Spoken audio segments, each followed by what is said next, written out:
And we welcome you to Harlandale Memorial Stadium, where the Harlandale Indians are hosting the Sam Houston Hurricanes. The Harlandale Indians coming off a huge victory against the Lanier Vokes last week over at SAISD Sports Complex, and now look to keep a perfect district record as they are currently 2-0. The Sam Houston Hurricanes are also 2-0. No, they're 1-1 in district, 2-1 overall. The Sam Houston Hurricanes, the Hurricanes only loss came to the Burbank Bulldogs. They beat to start the season YMLA, and they also beat the Jefferson Mustangs. We'll have that here for you on our YouTube channel in just a few moments. We thank you for joining us. The crew this evening: Isaiah Castro on the cameras, Isabella Tellez, Coach Robert Villafranca. They are on the technical directing side. Coach Villafranca will join us here in just a moment as color analyst as well. And Joey Mejia with the numbers. Again, a great night for football. We are under the canopies as the Harlandale ISD is in preparation for renovations here at Harlandale Memorial Stadium. Keep it right here. We'll be right back. You're watching RC Audio Sports on our YouTube channel, and it's presented by Martinez and Associates. It started in 2019 with Texas Revolution Youth Football and Cheer. It was inspired by my sister, my late sister, Patricia Galaxy Mora. She had passed away. Before she had passed away, we had conversations about starting my own organization. Right now, our actual motivation is to get these kids to the next level as far as getting ready for middle school and high school football. Our plan for Texas Revolution is not only teaching them the fundamentals of football and cheer, but it's also teaching them how to be great young men and women, providing for the city south side, and also raising them right. No pass, no play. Being here and being very respectful to their coaches, to their moms, their dads, their guardians. And that's what we strive for, is to raising the next generation of athletes, but also great men and women too as well. Look us up on Facebook too as well for any questions or any concerns that you may have as well.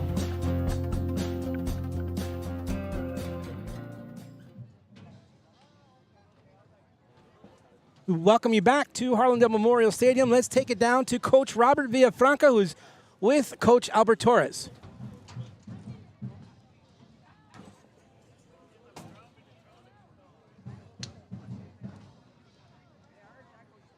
This is Robert Villafranca with RC Audio Sports at Harlandale Memorial Stadium, where the Sam Houston Hurricanes are here to visit the undefeated in district Harlandale Indians. We're visiting with Harlandale head coach, Coach Albert Torres. Coach, big game against Lanier last week, 43-0. What did you learn about your team? You know, one, that we can be explosive when we put our mind to it and we execute well. Our defense, swarming the ball carriers and, holding down the shutout, who we want. But, as you know, can we do it another week? Can you not be a one-hit wonder? And so that was kind of the theme of this week was, can we do it again? Can we be consistent? One of the things about 14-5 AD2 this year is 9 district ball games, so it's not a sprint, it's a marathon. And here, this part of the marathon is the Sam Houston Hurricanes. Sam Houston always brings speed to the field. Any special concerns for stopping this attack and moving the ball against them? Well, tradition, like you said, they always have lots of speed. They got some size as well, and so it's much more important that we line up correctly and do swarm for the football and offense. Keep things that we've been doing well, and hopefully we can wear them down. Coach Jacob Salcedo had just a great game against Lanier. 3 rushing touchdowns, 3 passing touchdowns. He distributed the ball very well. The offensive coordinators, head coach, got to like that. Yeah, so Jacob's getting better and better every week, and so is the offense. They're getting better and better every week. So that's the key for this week is can we build on some of the things that we did last week, and if we do that, like I always say, positive yards lead to first downs lead to touchdowns, then we should be okay. Defensively, Aiden Sosa was in the backfield disrupting so many things, but he had some company back there too. How do you feel about your defense after a 2-0 start? Yeah, it was really nice to see it that they got the shutout. We take a lot of pride in that, and so that's something that we talk about all the time.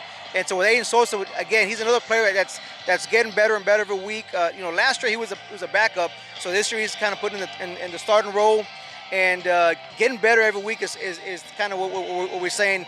Get better today than you were yesterday. The happy bus home, you want to ride that? What's it going to take? Definitely. You know what? A lot of the same thing that we did, last week. We got to maintain our alignments, our lanes, making sure that if they double back and do a triple spin move, because they're quick and they're fast. Yeah, hopefully all our guys are going to the ball and keep them to a minimum.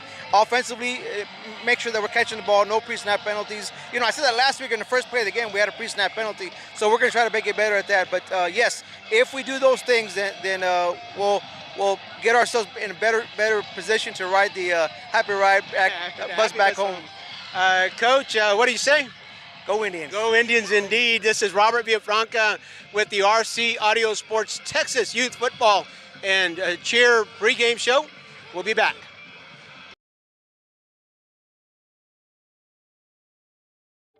When you belong to a place as much as it belongs to you, you call it home. A place to gather, entertain, and make memories near shops, restaurants, and green spaces. A place to raise a family and grow. Life is good here and getting better. And at Brooks, we are just getting started. Live Brooks.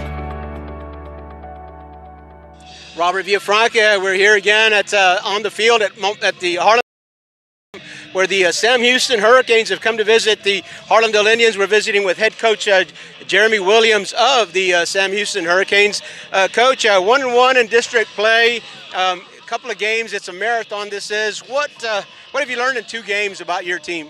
I've learned we can finish. I think all 3 of our games we finished the fourth quarter. And if you know about anything about Sam Houston, we're normally not a team that finishes. We're normally a team that gives up when we're down. So I've been proud of the young men for just knowing how to finish. I think our fourth quarters for every game has been strong. Coach, the Harlandale Indians had a big game last week against Lanier, put some points on the board, pretty explosive. What's the plan for slowing them down? Just playing, man. Just not sitting in one thing, moving the defenders around, getting some mans up in their face, putting some pressure on the quarterback, the small things. That's it. What are the keys to winning tonight? Not beating ourselves. Offensively, executing with tempo. Defensively, running, tackling, just the basic fundamentals, knowing your assignments. And special teams, special forces, just not beating ourselves. That's it. Well, thank you very much, Coach. Can we get a Go Canes? Let's go. Go Canes. Go Canes. Go Canes indeed. This is Robert Villafranca at Harlandale Memorial Stadium. We were visiting with Coach Jeremy Williams of the Sam Houston Hurricanes. We'll be right back. When you're hit by a motor vehicle, there's nobody that tells you that there's most likely going to be $1 billion insurance company protecting the driver that just hit you. It's a mistake to play in traffic, just like it's a mistake to go against an auto insurance company all alone. When you get into a car crash, don't fight the $1 billion auto insurance companies alone. If you've been injured in a car crash, call Martinez & Associates today at 210-337-1111. And we welcome you back to Harlandale Memorial Stadium, where tonight's matchup is the Sam Houston Hurricanes and the Harlandale Indians. As you can hear, the band is ready to go. Both teams are out on the field now, on the sidelines, just a few moments away from the national anthem, the junior ROTC. Out on the field, you heard from both coaches, Coach Albert Torres and Coach Williams of the Sam Houston Hurricanes. Coach, let's take a break during the national anthem so we can stand for that one. And then when we come back, we'll get ready for kickoff. The Indians have won the toss, and they will receive the football to start the game. We'll be back in just a moment. Live from the Southside Magazine is a Latina-owned online and print publication that helps residents and visitors learn more about the South Side of San Antonio and all of Texas. Magazine features and columns support the local community by telling stories that promote people and businesses. Our goal is to expand community relationships and give Southside San Antonio residents an opportunity to express themselves. Learn more at southsidesanantonio.com.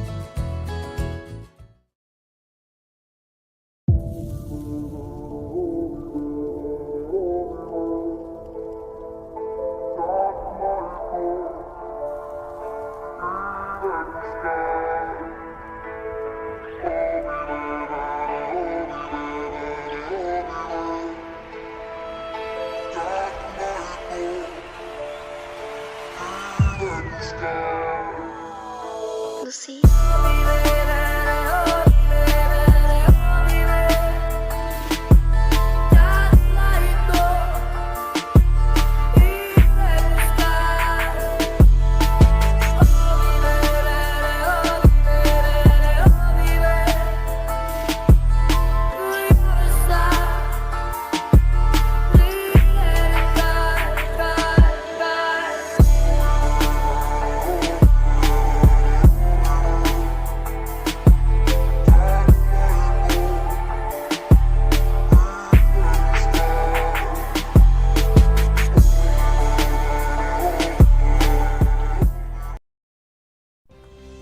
Finding the right home is hard. Now finding the right realtor, that's the easy part. Vanessa G. Medina with Proper Realty will work hard to help you find the right home for you and your family.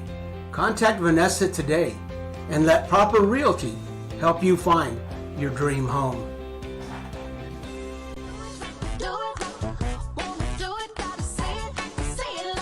The perfect match. It's what so many of us are looking for. When it comes to getting a mortgage, how can you find the one that's perfect for you? Start with your local independent mortgage broker. Because the only way to get a mortgage that's cheaper, faster, and easier is to talk to us first. Find your perfect mortgage match. Call us today. And we welcome you back. Band finishing up our national anthem. The Harlandale Marching Band, the $1 Million Band from Indian Land. We thank you for joining us. The JROTC coming off the field now. We are getting ready here to get this started. We know we do have our clock showing there, so we were able to share the clock with you. I know that's one of those things that we tried to eventually get you throughout the game, but we are able to get that to you, so you'll know what quarter we're in, what is time to go. And right now it's kickoff time. Again, we mentioned right before the break that the Harlandale Indians won the toss. They elected to receive the football, and these are the officials for tonight's game. They are on your screen.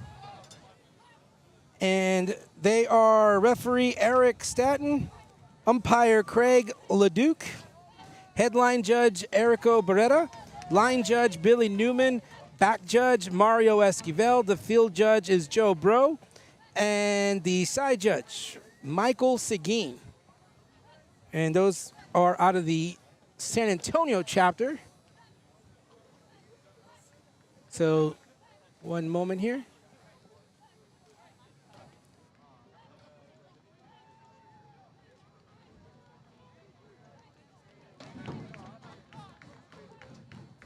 All right, the Indians are set to kick off. Well, they won the toss, so they elected to kick off. We thought they were going to receive it, but it looks like that they are going to receive the football. So now the offense is on the screen for the Harlandale Indians. We'll get those names out to you, but there they are for you. Renee Renteria, Saxon Langenberg, Andres Reyes, Justin Menchaca, Seth Ibarra, Adalberto Reyes, Rene Casillas, Joseph Esparza, Pedro Valenzuela, Zao Molina, and Jacob Salcedo, the quarterback. Sam Houston ready to kick off. Back to receive are the Indians.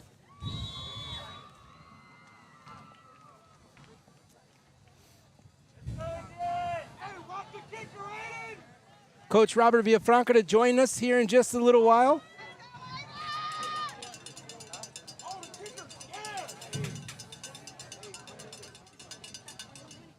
And we're off. The kick, it is a line drive and right through the hands of Esparza. Joseph Esparza does a smart move and takes a kneel in the end zone. The Indians will have the football.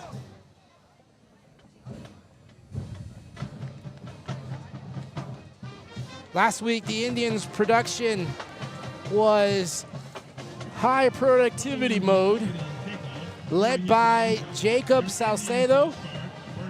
The Indians looking to pick up where they left off as they are ready to go from their own 25-yard line. They'll start off with a 4 wide receiver set with trips to the right side, 1 receiver to the left side. Molina gets the handoff. No, it's a fake. Pass completed, past the 30, up near the 35, down to the 34-yard line. Indians starting off with the completed pass.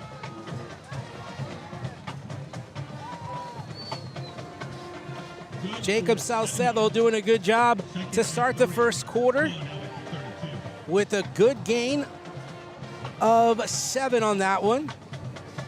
High snap. Same play, left side. Valenzuela gets the call. The first down and some across the 35, down to the 37. Move the chains. 2 plays, 1 first down here.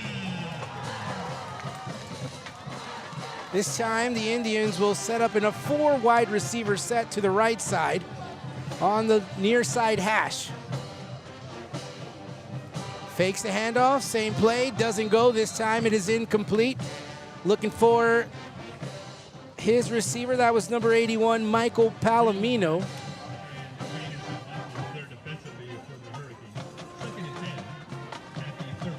So now that brings up a 2nd down and 10 here for the Harlandale Indians. The defense for Sam Houston. They come on a 5-man rush. They force Salcedo out of the pocket, and they bring down Salcedo. What a nice play defensively. On the stop there for the Hurricanes, Jawan Farias.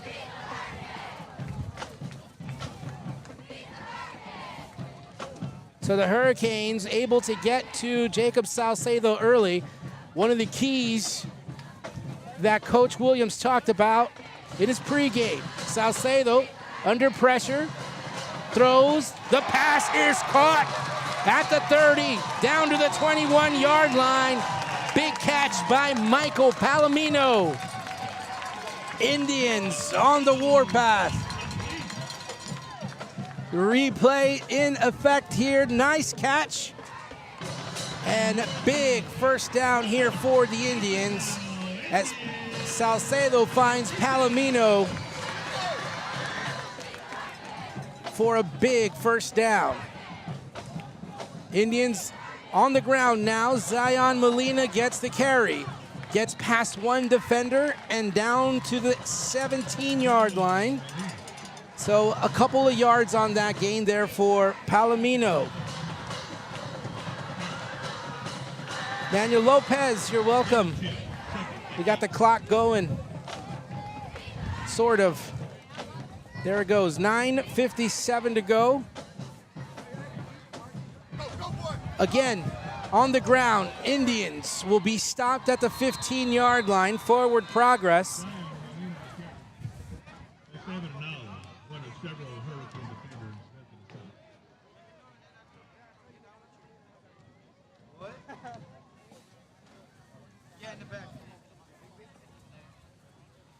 Bring up a third down and 6 for the Indians. 2 receiver split to each side. Indians in the red zone, keep it on the ground. Zion Molina into the end zone. Plenty of room there for that touchdown for Zion.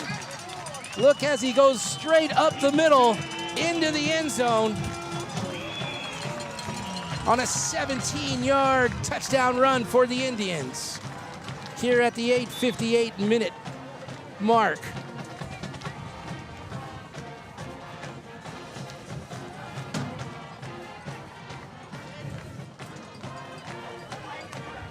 The Indians setting up for the extra point here.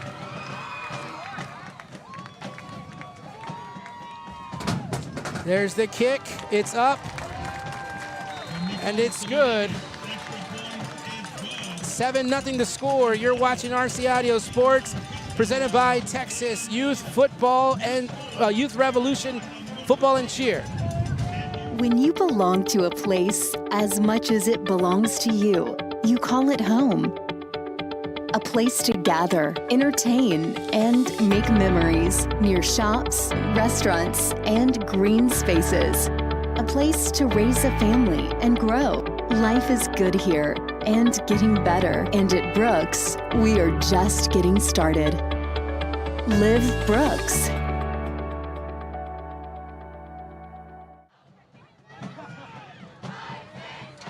We welcome you back to Harlandale Memorial Stadium.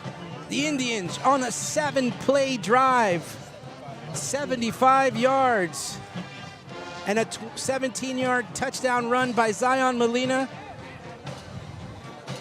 There was a 51-yard catch to Michael Palomino from Jacob Salcedo. The Indians still firing in all cylinders as we get ready to start the next series here. 8 minutes and 46 seconds. We'll get that clock fixed here in just a moment. There's lots of traffic here in the stands. I'm adjusting our camera.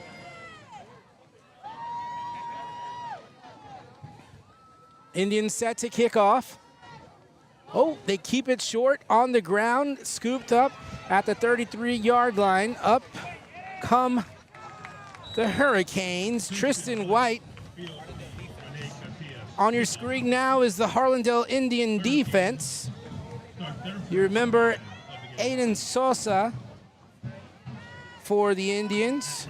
He led the Indians last week, was our defensive player of the game. Now the Indians defense comes out onto the field, ready to take on the Hurricanes offense.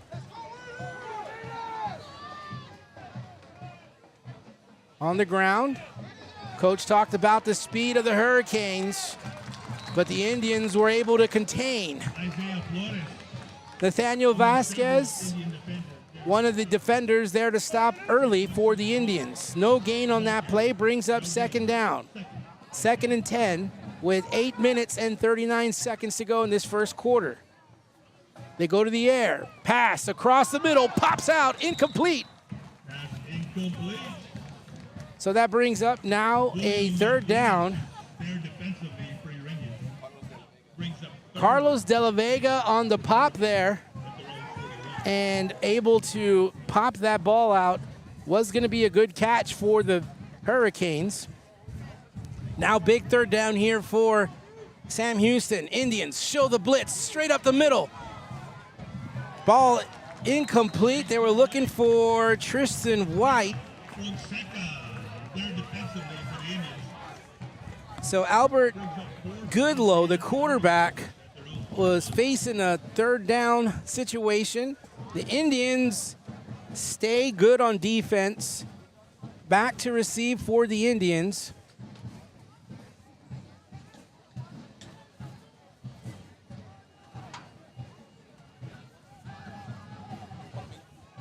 Number 81, Palomino, back to receive. Nice little punt. Palomino's going to walk away from it. And the Indians will have the football. They'll start at their own 30-yard line.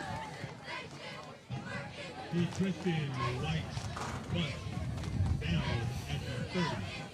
where your Indians will begin their second drive.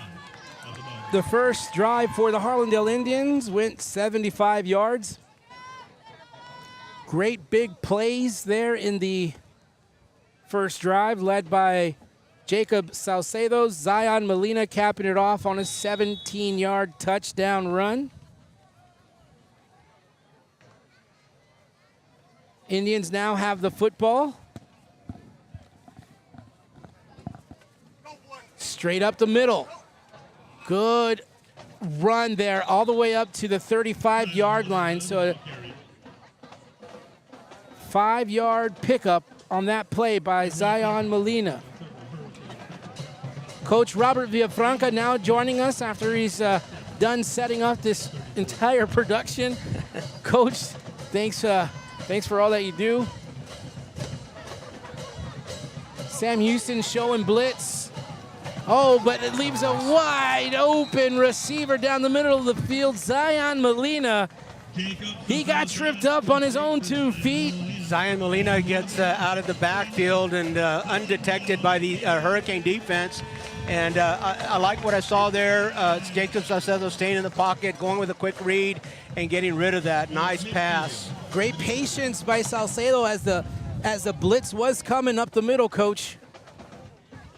Zion Molina gets the handoff, crosses the 45, down inside the 40, down in Hurricane territory. 11-yard run for Zion Molina. Another good sign for the Harlandale Indian fans as the running game seems to be firing on all cylinders here early in the game. That's something that the Indians have struggled with in the first 3 games. 5th play of this drive here. The drive started back at the 30-yard line for the Harlandale Indians. Salcedo, plenty of time. Nice high pass.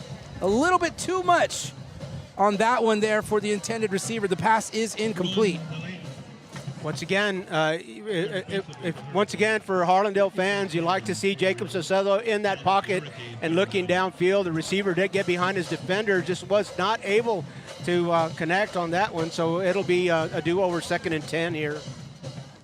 So now the Harlandale Indians at their own 40, or excuse me, the Hurricane 40. Salcedo runs it himself. It gets across the 35-yard line. 3-yard pickup on that one. 3-yard pickup is going to make it 3rd and 7 for the Indians as they have just crossed the 50-yard line. They're in Hurricane territory.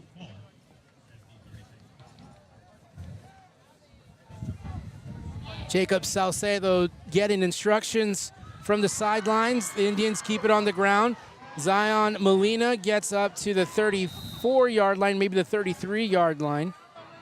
An interesting call here for the Harlandale offense at the 35-yard line, 33-yard line. We'll call that a 4th and 4, clearly out of field goal position. But you probably don't want to punt from here. Looks like the offense is staying on. Is this going to be a freeze play, or are they going to run a play? Or are they going to try to draw the Hurricane defense off? 6 carries, 37 yards for Zion Molina, and a touchdown. Man offsides. That was an easy call there for the officials. Happened right in front of his face. Pedro Valenzuela jumped from the wide receiver spot. It was something that Coach Torres talked about in pregame, wanting to eliminate those mistakes. And instead of a 4th and 4, the Indians will be facing a 4th and 8. Percentages of succeeding on that are a little are decreased. Well, they're still lined up there for the 4th down. The punting unit not on the field. Jacob Salcedo in the pocket. Not a big rush from the Hurricanes, but it's an interception. Jaden Cervantes. Well, the turnover on downs. Either way, the Indians would have punted the football. If you're going to throw an interception, throw it on 4th down.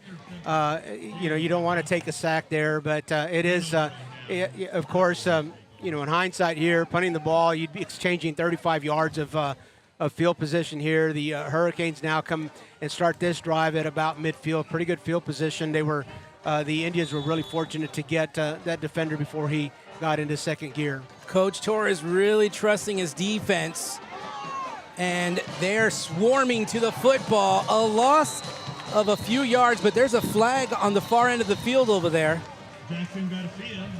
Jackson Garcia on the tackle. From the safety spot.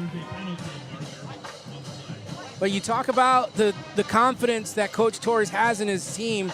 The first series for the Sam Houston Hurricanes coach was a 3-and-out. So that's got to play in the decision for coach to go for it on 4th down. And that's gonna seem like an eternity ago as the Indians had a tackle for a loss here and give up an offsides penalty and redo 1st down 5 yards. That was a net loss of about 9 yards and a down. So now it's a first and very short here for the Hurricanes. They keep it on the ground, but again, the Indians find a way to get in the backfield, but somehow Jeremiah Espita does a good job of picking up what could have been a loss of about 4 yards, a net of about 3 on that one, Coach. Yeah, Coach Molina, you catch him on the sideline. He's just not real pleased about the tackling on that play. The Hurricanes on a hurry-up offense here, trying to catch the Indians off guard. Look over center. Here comes the blitz. And there it is, a tackle in the backfield. There to respond first was number 54, Julio Martinez. But you saw the blitz coming early, Coach. A lot of pressure that the defense is putting on the Hurricanes offense. They've been in the backfield this entire series. 3rd and about 5. And the Hurricanes have kept the ball on the ground for just about all their plays with the exception of 2. 2 pass plays. They'll keep it on the ground again. A missed tackle in the backfield.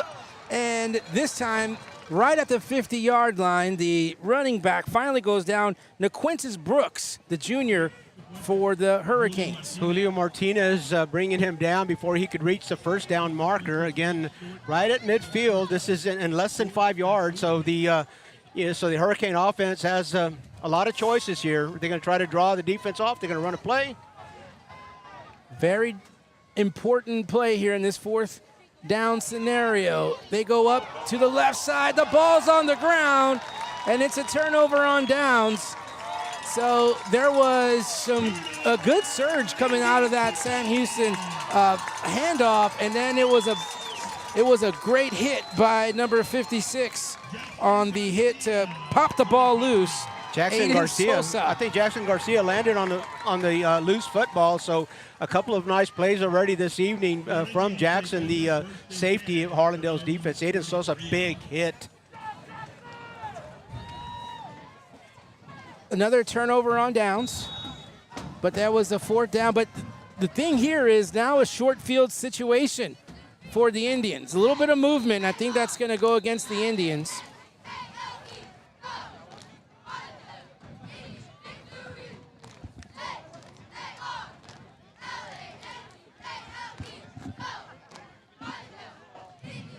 I'm going to go like this.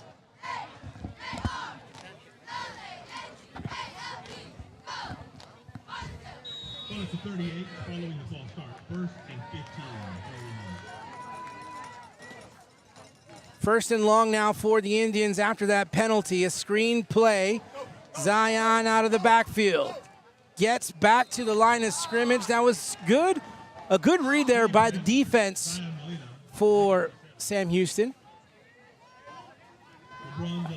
That screen went a little bit farther back than you'd probably like it to go, Coach. You got a defensive lineman getting in underneath the blocking, and that just wasn't going to go very far. Salcedo bringing that pass back, incomplete, looking for his wide receiver there.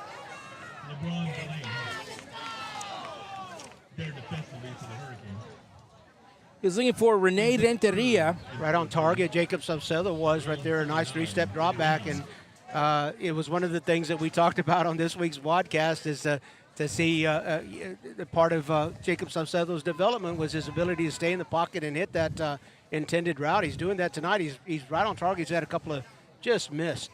Might have a little word with Renteria on the sideline there. As Salcedo drops back, plenty of time.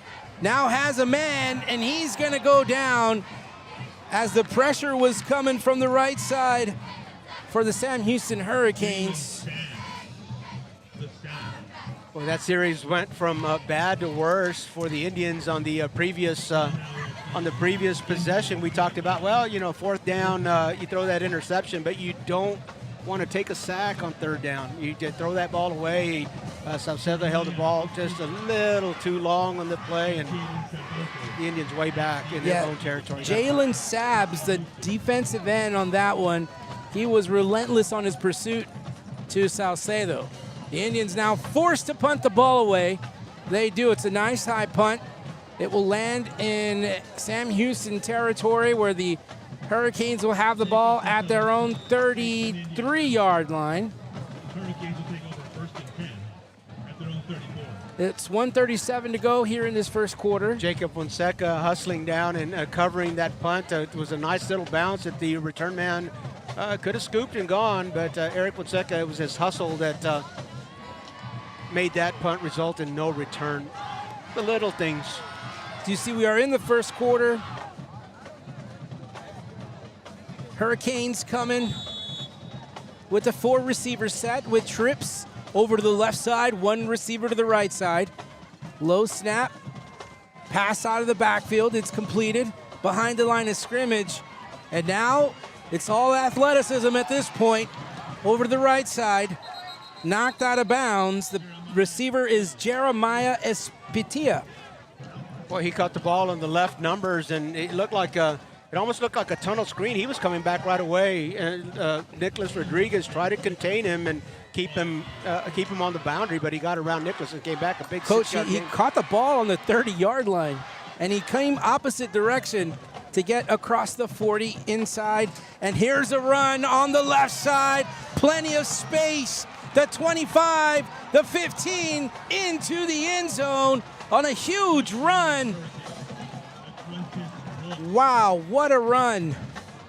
54 yards, 56 yards. Let's take a look at that again as he found daylight through the left side.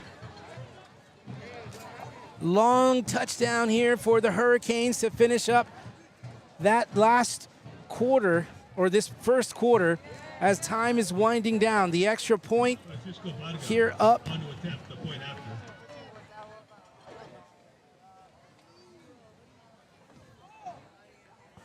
Francisco Parga with the extra point, and it is good. We are all knotted up here. This is going to be a tie ball game, 7-7. You're watching RC Audio Sports on our YouTube channel. It's brought to you by Martinez and Associates. When you're hit by a motor vehicle, there's nobody that tells you that there's most likely going to be $1 billion insurance company protecting the driver that just hit you. It's a mistake to play in traffic, just like it's a mistake to go against an auto insurance company all alone. When you get into a car crash, don't fight the $1 billion auto insurance companies alone. If you've been injured in a car crash, call Martinez and Associates today at 210-337-1111. Live from the Southside Magazine is a Latina-owned online and print publication that helps residents and visitors learn more about the South Side of San Antonio and all of Texas. Magazine features and columns support the local community by telling stories that promote people and businesses. Our goal is to expand community relationships and give Southside San Antonio residents an opportunity to express themselves. Learn more at southsidesanantonio.com.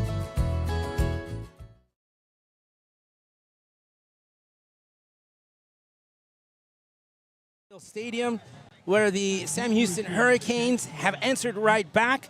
It was check that. That was Naquintus Brooks on the touchdown. What a run, Coach. We talked about the athleticism from the Sam Houston Hurricanes in the pregame interviews. That's one of the concerns for Coach Albert Torres. Yeah, with the speed that the Hurricanes bring to the field, it's not a 5-yard mistake. It's a 50-yard mistake if you miss the tackle at the line of scrimmage. Francisco Parga with another great boot. The Indians have to pick it up from their own 1-yard line, and they'll get back to their own 15-yard line. So lots of work to do here for the offense for the Indians. That ball falling right in front of the returner. He waited too long to signal a fair catch. The new rule that came into effect last year is it doesn't have to be in the end zone. You can signal a fair catch from anywhere and get the ball placed at the 25-yard line. But I think he was looking to return that, wasn't able to get control, and then felt like he had to run. He had to go. Well, here we go. We are ready to go now. From their own 15-yard line, Jacob Salcedo out of the shotgun. They use Molina. Molina finds some room on the right side, and he gets up to the 24-yard line.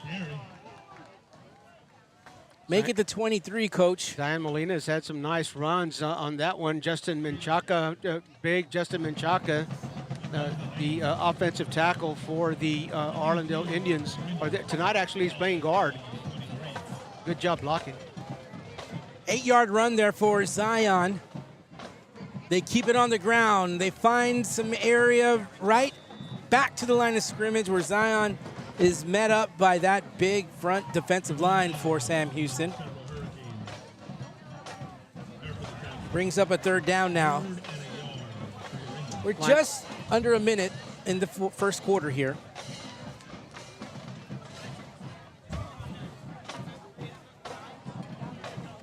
Actually, down to 5 seconds. And that's it. That's going to do it for the first quarter. We're all knotted up at 7. The Hurricanes 7, the Indians 7. Keep it right here. We'll be right back.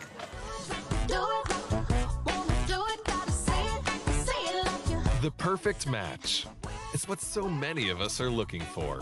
When it comes to getting a mortgage, how can you find the one that's perfect for you? Start with your local independent mortgage broker. Because the only way to get a mortgage that's cheaper, faster, and easier is to talk to us first. Find your perfect mortgage match. Call us today.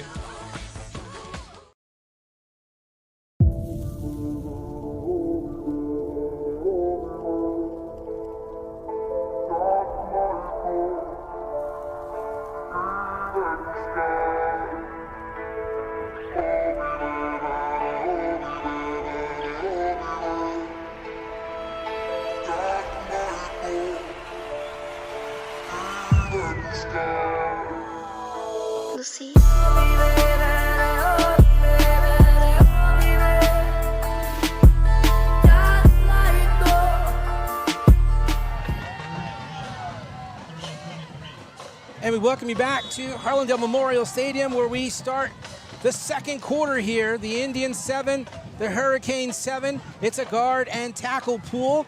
Enough for the Indians to get the first down. Zion Molina, the Indians really relying on Zion here in this drive, Coach. Trying to establish the run game against the Hurricanes, and Justin Menchaca's not carrying the ball, but he's a big part of the run attack here for the Indians. He's provided some big blocks. So a new set of downs here for the Indians. Indians not trying to take this Hurricane team too lightly. There's an option here for Salcedo. Gets it out to Molina. Molina gets maybe just past the first down, but we see some flags on the play. Hurricane defense slow played that option just the way you'd like to do that. It was textbook, and Salcedo got very close to the boundary before he made the decision to pitch. Not a whole lot of room for the running back to go. Indians with some penalties here in this game, Coach. One of those things that when you play up against an athletic team like the Hurricanes, those things will hurt you a bit. Anybody on the schedule, that's a big 10-yard penalty. It was going to be 2nd and 10. To bring it back 10 yards, this will be 1st and 20. 25 yards in penalties so far for this Indian ball club.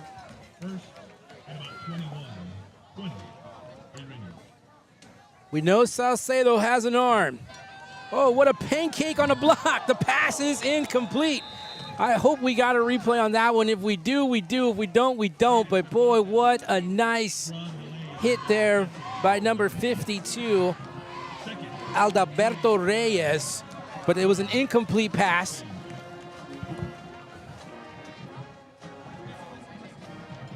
If we're able to see that, it would be at the bottom of your screen.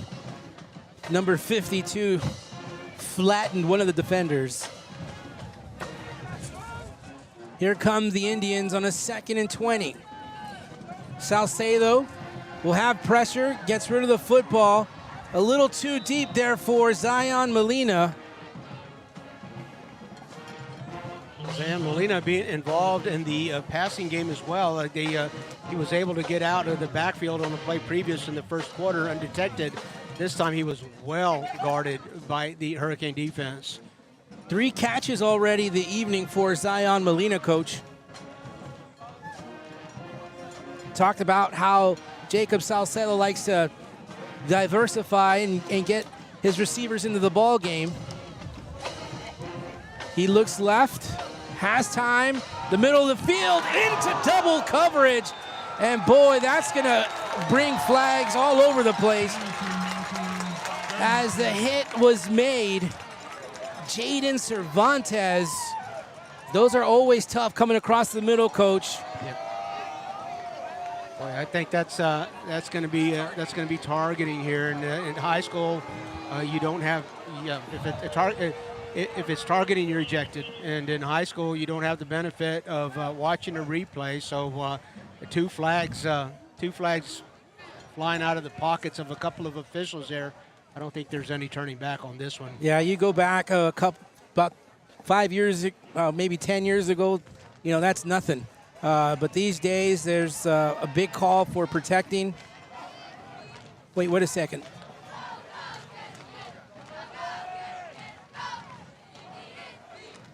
Did we get an official call?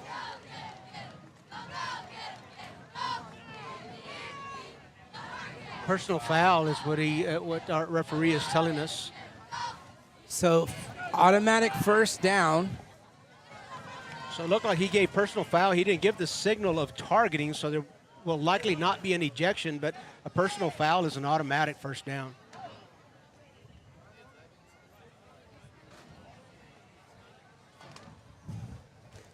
Sam Houston will come out with a big break if that's the worst of the penalty for them.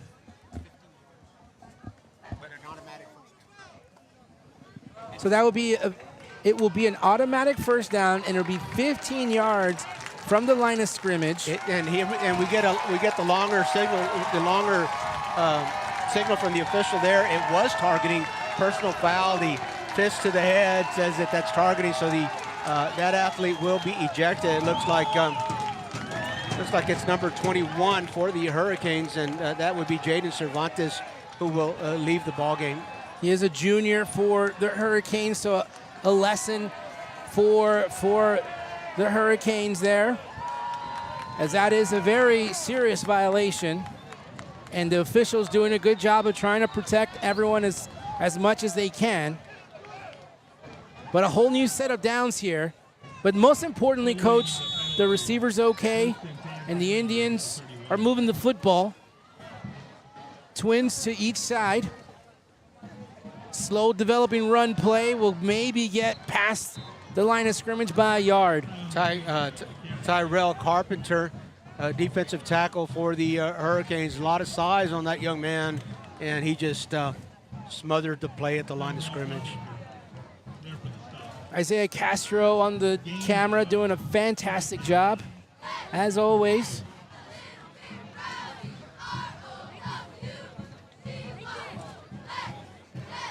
Second down and 9 for the Indians. 10:42 to go here in this second quarter. Salcedo releases. Ball's incomplete. He was going to the right sid. Saxon Langenberg was the intended receiver, but a little bit of miscommunication. I think Salcedo expected him to cut his route off, and Langenberg went a little deeper than Salcedo anticipated. So that was more of a communication mistake than it was a missed throw. 3rd and 9 now for the Indians. Once again, 3rd and long.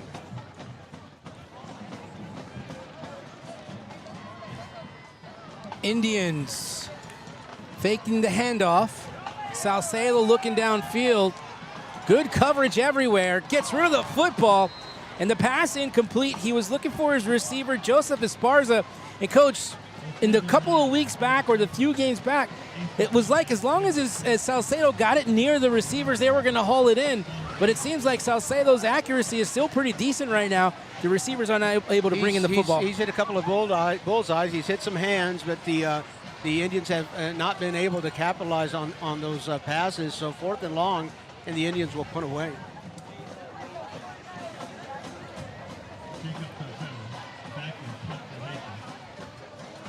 Manuel Lopez, we appreciate you watching from wherever you are. Dallas, Frisco, Texas.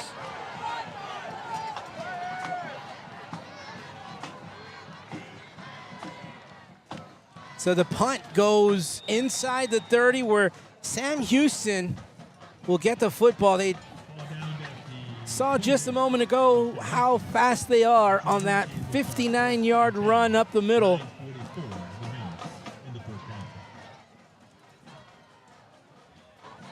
What a great punt there by the Indians. Jacob Salcedo has 2 good punts here tonight.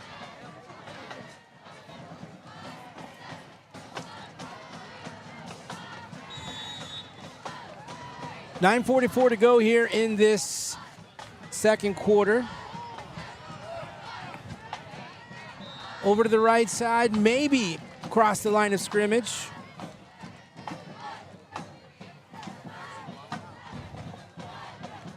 No gain there, so it'll be... Nathaniel Roskin is doing a good job with contain. You can tell that the Indians have worked on contain a lot this week. It seems like there's always somebody there sitting, not rushing to the pile. This time it's to the left side. Pass is caught. Boy, what collisions are happening on the field there. Jeremiah Espitia, loss of 2 yards on that play. J.C. Fuentes coming over to make the tackle for a loss. And again, it was primary assignment was to keep him contained to the boundary. Don't let him come back to the middle of the field. Out of the shotgun, pass over to the right side. Oh, the pass is caught. Tristan White, the wide receiver, making the catch. Jacob Fonseca, no yards after the catch, and that was key. I don't know if he had missed that tackle. I don't know if there was anybody between him and pay dirt. So that's going to bring up a 4th down.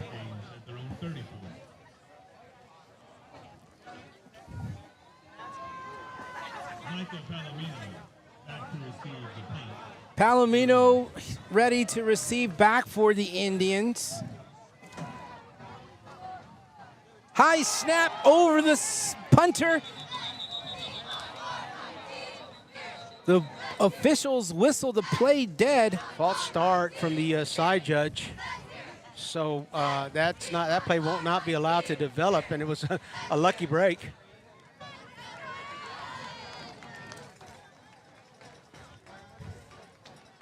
So it's going to go against the Hurricanes. As the ball went over the head of the punter. Well, if you ever wish for a penalty, you wish for a penalty on a play like that. So make it now a 4th and 9. There's a much better snap, a punt. Palomino back to receive, but he'll let that one bounce, and the Indians will have the football back. So the Indians able to score on their first drive.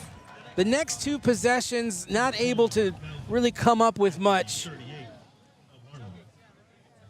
as the Indians will now get the football. And the big difference between that first drive and the next 2 is the mistakes.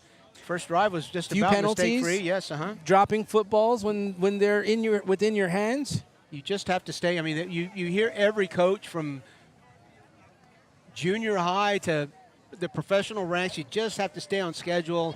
A tackle for a loss or a penalty that sets you back just really inhibits a drive. And again, you get this shot here of Harlandale Memorial Stadium just a moment ago. Salcedo rolling outside the pocket, going deep, looking for Langenberg, and he goes down as he threw the football. But the pass incomplete. We talk about some scores here. Alamo Heights on top of McCullum, 35-0 in the second quarter.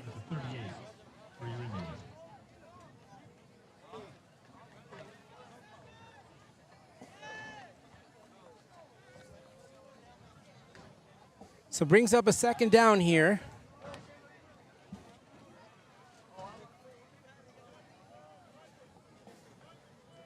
Zion Molina, the carry across the 40. So after an incomplete pass, the Indians get some positive yardage on a 2nd down. But going back to that first down play, again, another example of the Harlandale receivers getting behind the defense. Brackenridge on top of Jefferson, 14-7 in the second quarter.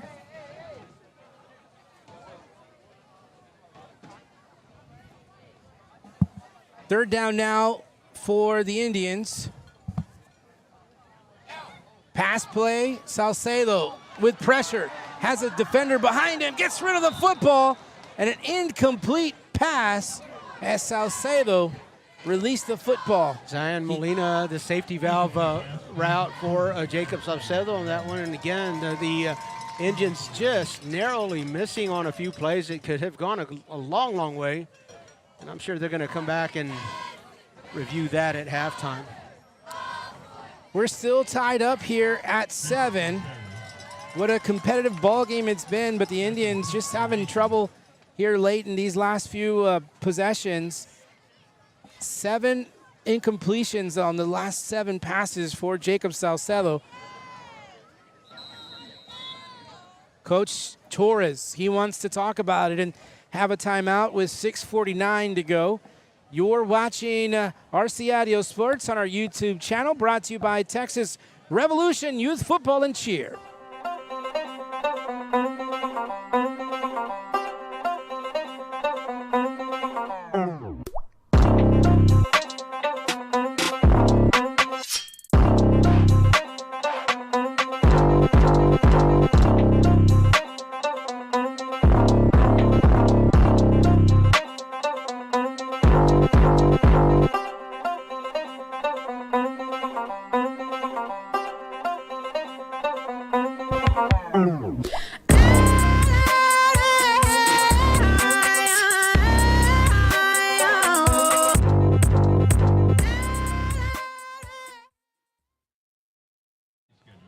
And we welcome you back to Harlandale Memorial Stadium. We're in the second quarter here with 6 minutes and 49 seconds to go. We're tied at 7 between these two teams. Indians scoring on their very first possession, and the Hurricanes scoring on a very long 59-yard touchdown run as the Indians punt the football, and it will be brought back outside the 25. And there's some good hitting there by the Indians. Saxon Langenberg on the stop as Jeremiah Espatia brought it out of the backfield. Saxon has played a lot of defense in his career. There is a flag at the line of scrimmage. They let the play go. Would lead you to believe that that was a defensive player that was lined up off sides. It was a great punt. This will be an interesting decision here.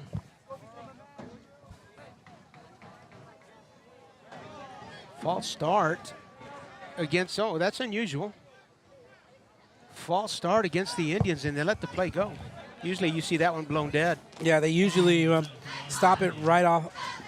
They don't let that play go, but the Hurricanes going to push the Indians back and hope for a punt return by their return man, Jeremiah Espatia. That nullifies the third great punt, a third great punt of Jacobs. There's a punt. And here comes Espatia from the 18. A couple moves going down right inside the 25-yard line. Knee must have touched. Whistles blow. The Hurricanes will take possession at their 21-yard line. 6:22 to go here, or yes, 6:22 to go here in this first half. Defense, for the most part, for the Indians, have done a pretty good job of containment. They've allowed one big play that went into the end zone. That was a 59-yard touchdown run.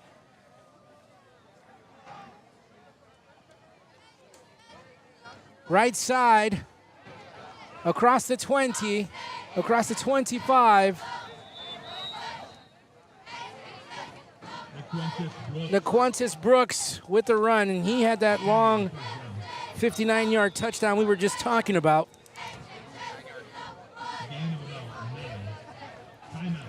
Let's go ahead and take a quick break on this play right here. The Indians 7, the Hurricanes 7. You're watching RC Audio Sports. We'll be back in just a moment. It started in 2019 with Texas Revolution Youth Football and Cheer. It was inspired by my sister, my late sister, Patricia Galaxy Mora. She had passed away. Before she had passed away, we had conversations about starting my own organization. Right now, our actual motivation is to get these kids to the next level as far as getting ready for middle school and high school football. Our plan for Texas Revolution is not only teaching them the fundamentals of football and cheer, but it's also teaching them how to be great young men and women, providing for the city south side and also raising them right. No pass, no play. Being here and being very respectful to their coaches, to their moms, their dads, their guardians. And that's what we strive for, is to raising the next generation of athletes, but also great men and women too as well. Look us up on Facebook too as well for any questions or any concerns that you may have as well.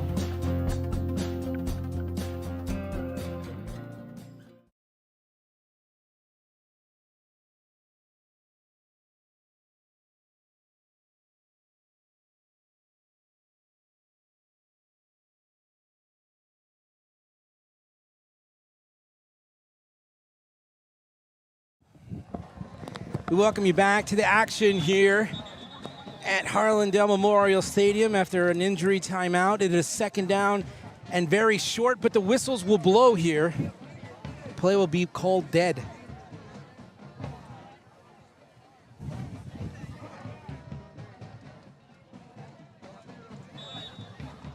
I don't see any yardage getting marked off. I think the officials just weren't set. Ready to go. Up the middle. First down here for the Hurricanes. Brooks again on the carry. Nathaniel Vasquez on the tackle, but not before the Hurricanes reach their first down marker. Indians did get the football to start the first half of play. And Indians in the backfield again. This time, nice play there by the Indians. Nico Rodriguez.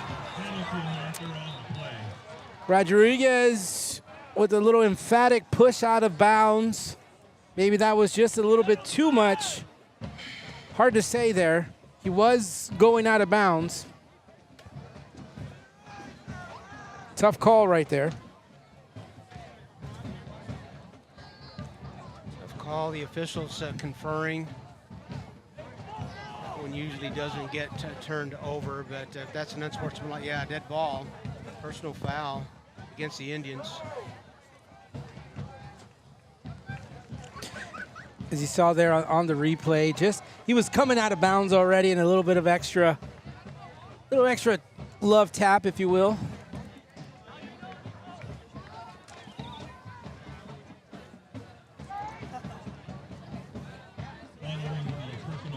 So we're still tied up here, and the Hurricanes looking to maybe make something happen here right before half, because they will have the football once again to start the third quarter.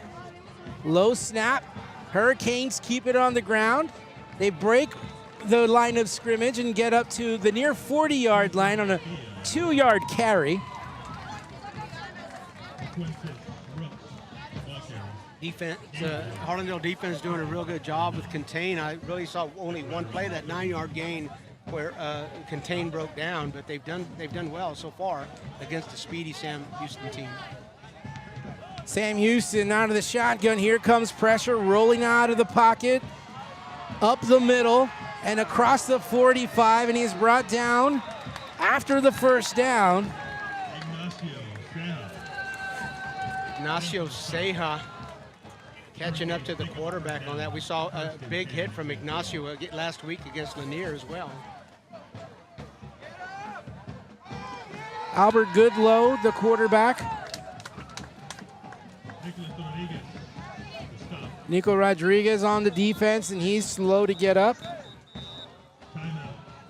We'll take another break here. You're watching RC Audio Sports coverage of high school football, brought to you by Texas Revolution Youth Football and Cheer. When we got a look at the gorgeous historic Hangar 9, we knew it was the perfect place for our wedding. It provided the blank canvas we needed to plan our dream wedding, and it fit our 370 guests easily. We had family come to Brooks from all over the world. We booked over 60 rooms at the Embassy Suite. lot to have our wedding at such an important historic landmark.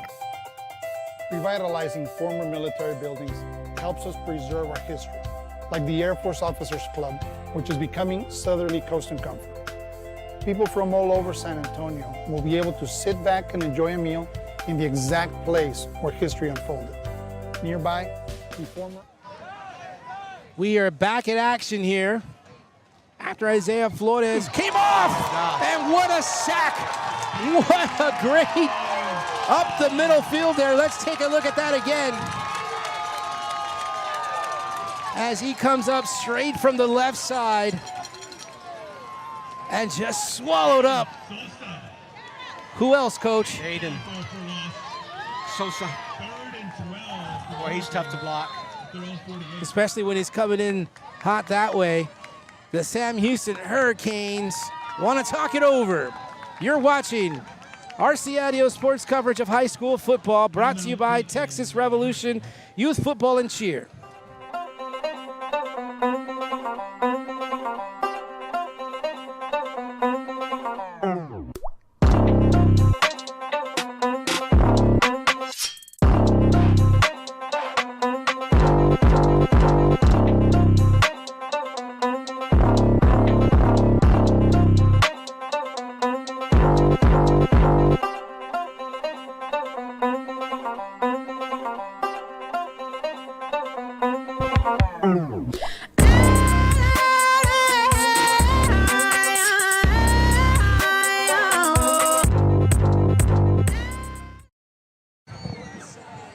We bring you back to Harlandale Memorial Stadium after a couple of plays here, but right before that was a big sack by Aiden Sosa, who did a great job of getting in the backfield. So it's now 3rd and long here for the Hurricanes.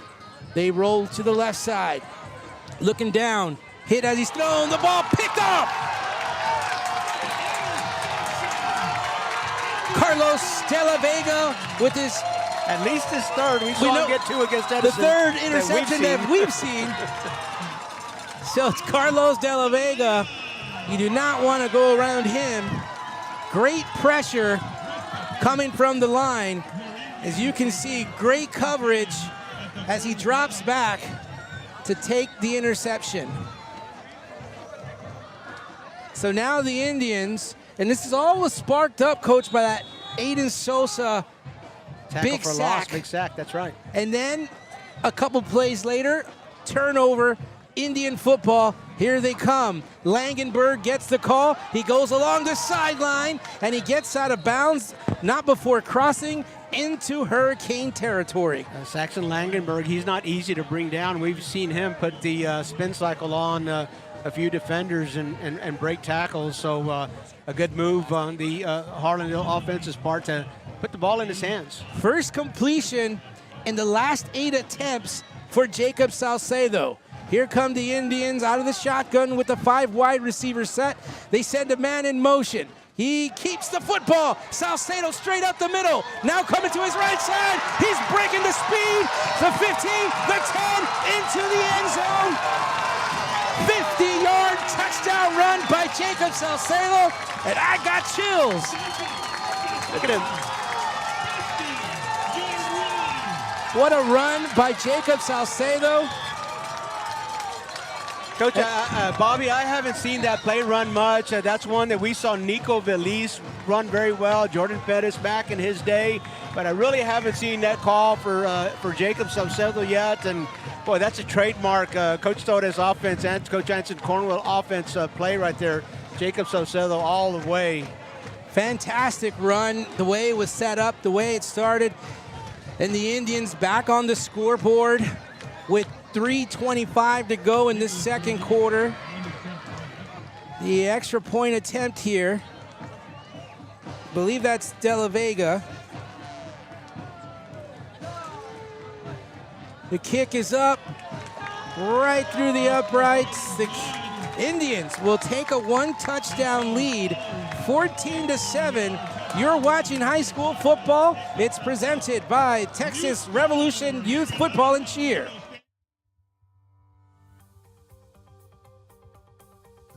The life has prepared me for this. The reason I'm a trial attorney is because I truly believe that's what I was meant to do. We do what we do because we've been given the God-given ability to do it. We're able, we have the ability to stand in front of a jury and help people out. I have my reasons, upbringing, things that have happened in life, things that have either turned you into a fighter or make you hate unjust causes. Those are the reasons that I am a trial attorney.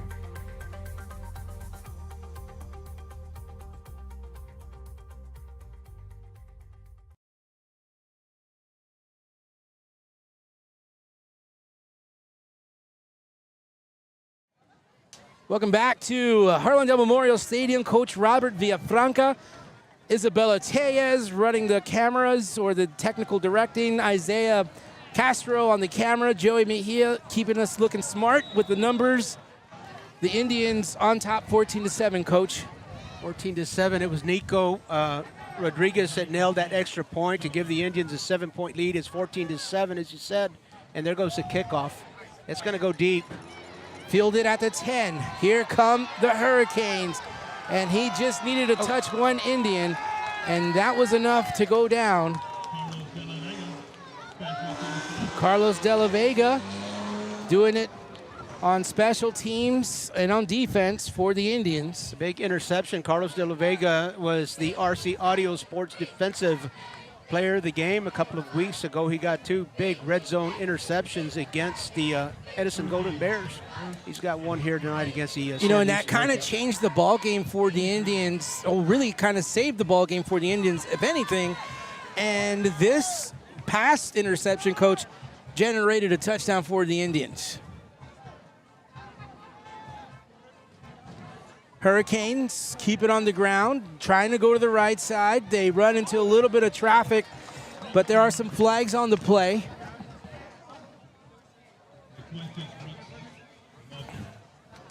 Brooks on the carry. He's got 7 carries for 74 yards to include that 59-yard touchdown run. So he's got those 74 yards and a touchdown and a penalty here on that play here on this drive. Holding call against the Hurricanes. So now it's going to be first down and 20 for the Hurricanes. They are back at their own 13. Quick pass out of the backfield inside the 10. Indians doing a good job of containing defensively, and maybe about a yard or 2 gain on that one. About 2 yards. They'll get to the 15-yard line. Again, it was Nico Rodriguez who assisted on the play, and his big assist was to keep him contained to the boundary and not giving him the whole field to come back, as we've seen the Hurricanes do that on a couple of occasions and get the ball upfield. Tristan White, the receiver, with the catch for the Hurricanes. Low snap, pass out of the backfield.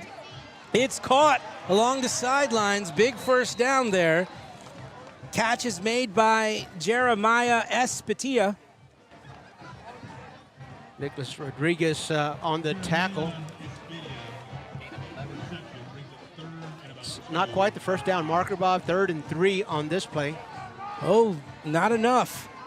As Albert Goodlow, the quarterback, hands the ball up, goes straight up the middle, crossing the 35. Now that's going to be enough for the first down.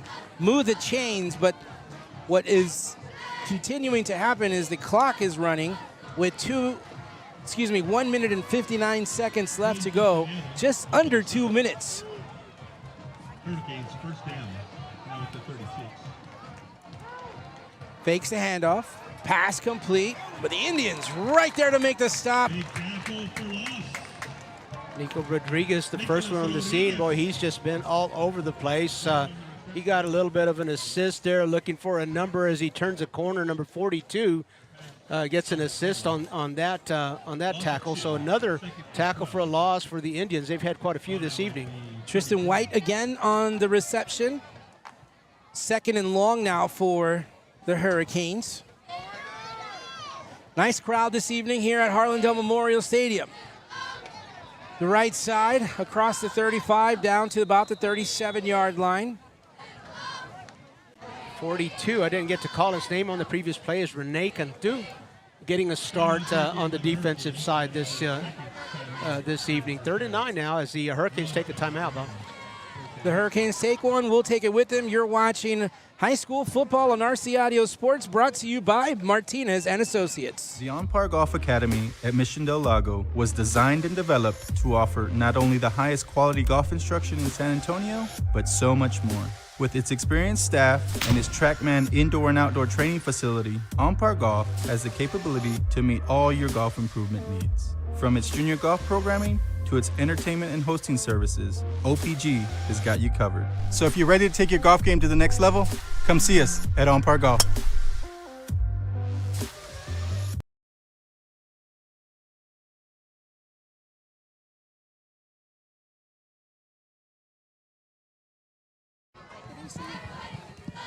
And we welcome you back to Harlandale Memorial Stadium. We're talking about right before that timeout, the wonderful crowd here. Again, here we're only using half of the stadium as the Indians, or the Harlandale ISD School District, is preparing for renovations. Low snap, good low, scrambling, runs out of the pocket, finds the sideline, gets near the first down, he goes out of bounds. He is chased out of bounds. Is that Jackson Garcia chasing Goodlow? Just shy of the 45-yard line, which means 4th down and 3. A minute and 8 seconds left to play in the game. Very likely to see the Hurricanes go for this one. Actually, that was Nathaniel Vasquez who ran Goodlow out of bounds. 4th and short. And the Hurricanes are going to take their final timeout of the half. You want to keep it right here, Coach? Sure, we're good. We'll keep it right here, Bell. 7-14 the score. Harlandale and Sam Houston. But, Coach, Harlandale Indians, they started out pretty good. They started out with a touchdown on their first drive. Then they got into some kind of funk. They could not get any kind of connection between quarterback and receivers. And then defensively, see the defense for the Indians kind of get that little oomph push that they needed. And then the Indians responded on offense. The running game has really moved the ball for the Harlandale Indians like it hasn't yet this year. It's a passing game that we've seen be very effective in the first 3 games that is hitting a bump here and there. Back at action here, the Hurricanes find some room along the left side, and there he goes across the 30 to 10. No one gonna catch him into the end zone. What a 56-yard run there by the Hurricanes. And you look at that speed, and it tells you all you need to know about these Sam Houston Hurricanes. Category 5, probably.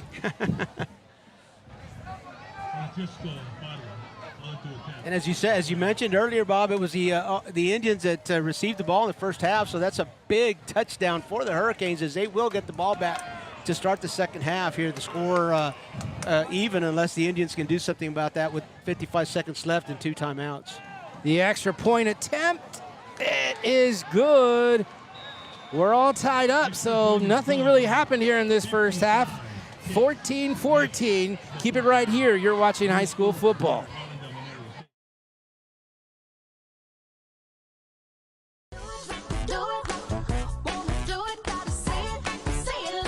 The perfect match.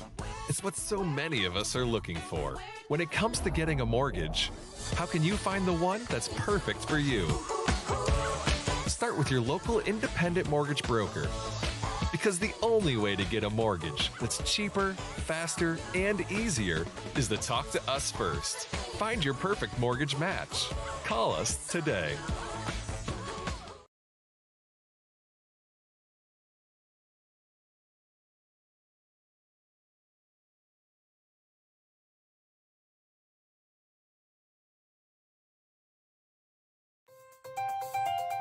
When we got a look at the gorgeous historic Hangar 9, we knew it was the perfect place for our wedding. It provided the blank canvas we needed to plan our dream wedding, and it fit our 370 guests easily. We had family come to Brooks from all over the world. We booked over 60 rooms at the Embassy Suite. a lot to have our wedding at such an important historic landmark. Revitalizing former military buildings helps us preserve our history, like the Air Force Officers Club, which is We welcome you back to Harlandale Memorial Stadium, where we're all knotted up 14-14. What a game it's been. It was kind of heavy in the beginning for the Indians and for the Hurricanes, and now, as of late, we've got back-to-back scores by the Indians, and now the Hurricanes answering right back.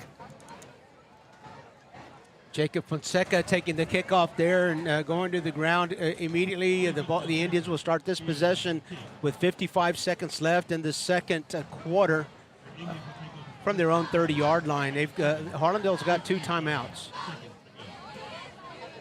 So we know that the Indians can move the ball quickly. We know that Salcedo can get rid of the football. We know he has a great arm. So all the Indians have to do here is execute. Easier said than done. 2 timeouts remaining for the Indians. They come out with trips to the right side. Out of the shotgun is Salcedo. Here comes pressure. Pocket closing. Salcedo gets rid of it. Saxon Langenberg gets it at midfield, and he carries 3 Hurricanes all the way into Hurricane territory. Saxon Langenberg riding the right sideline here and finds a gap. That time, perfect communication between quarterback and receiver. Stops just short of that corner, and Jacob Salcedo nails the pass. Salcedo out of the shotgun now. We have 34 seconds to go. Clock continues to run as the chains have been set. Trips to the left side. High snap, but Salcedo has to redirect. Looking downfield. He gets tossed out of bounds. What a nice defensive play there by the Hurricanes. That's number 54, Tyrell Carpenter.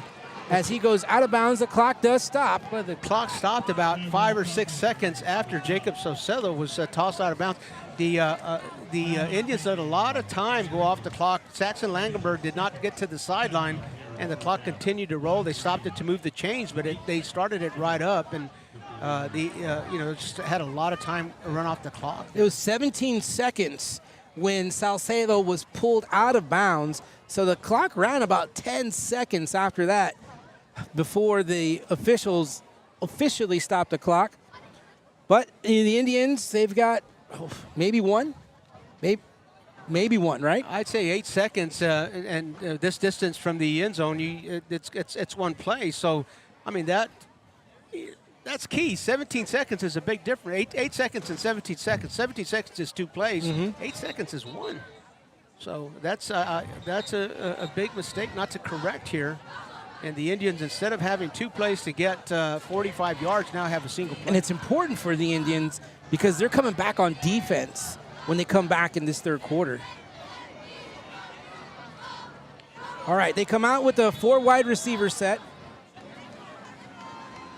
2 receivers split to each side. That's Zion Molina adding additional coverage for Salcedo. Salcedo, he's firing deep, looking to go into the end zone. The pass is high, and it's tipped and incomplete. There's no more time on the clock. And that was it. We talked about enough for 1 play. But how about the arm strength of Salcedo right at midfield, able to get it into the end zone. That's going to do it for the first half of play. Harlandale Indians 14, the Sam Houston Hurricanes 14. Keep it right here. We're going to turn into some band action here. It's the Sam Houston band, and they're always exciting to watch, so keep it right here. You're watching RC Audio Sports High School Football on YouTube. Doing hair is an art, and I take great pride in it. I love my job. I opened my original hair salon on this side of town 26 years ago, and I still have some of the same clients. My location at Brooks is a dream come true. This is the right time and the right place to start a business at Brooks. The South Side is growing so much. What makes Brooks so attractive to business owners is the environment. employees can live, work, learn, and play all in one area. The South San Antonio Chamber of Commerce is a cheerleader for businesses in and around Brooks, and we have a lot to be excited about. We're beginning to erase the economic gap between still retaining our unique culture. Brooks is bringing economic prosperity to our side of town, and it's happening so quickly that the data is still catching up. Entrepreneurship is booming on the South Side. There's no limit to what can happen here. When you're hit by a motor vehicle, there's nobody that tells you that there's most likely going to be $1 billion insurance company protecting the driver that just hit you. It's a mistake to play in traffic, just like it's a mistake to go against an auto insurance company all alone. When you get into a car crash, don't fight the $1 billion auto insurance companies alone. If you've been injured in a car crash, call Martinez & Associates today at 210-337-1111.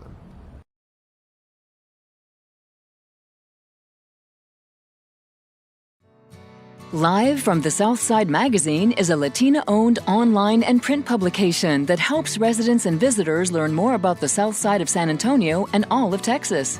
Magazine features and columns support the local community by telling stories that promote people and businesses. Our goal is to expand community relationships and give Southside San Antonio residents an opportunity to express themselves. Learn more at southsidesanantonio.com. From summer 22, band, let me hear it.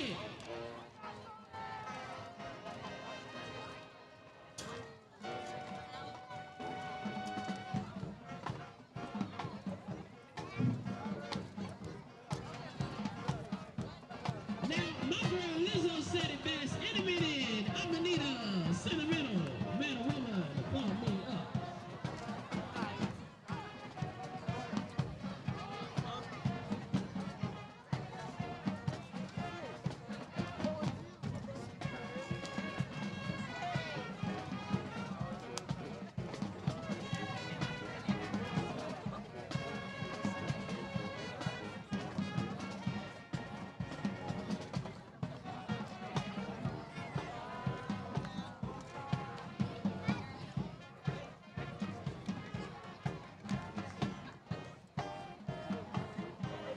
Because it's about that time.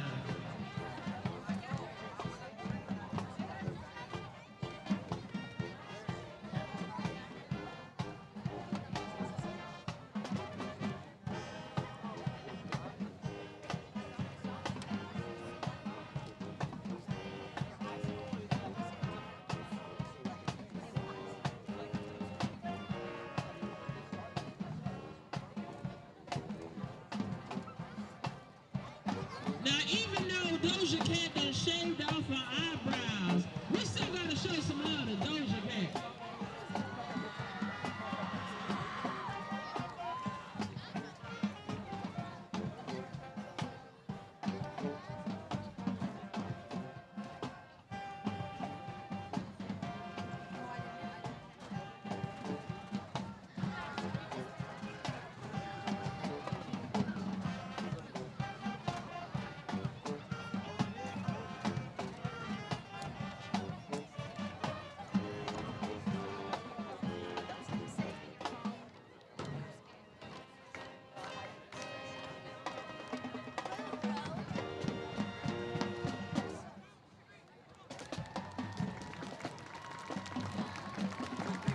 Now, ladies and gentlemen, please join me in welcoming the 2022-2023 Sam Houston Twisters dance team to the field.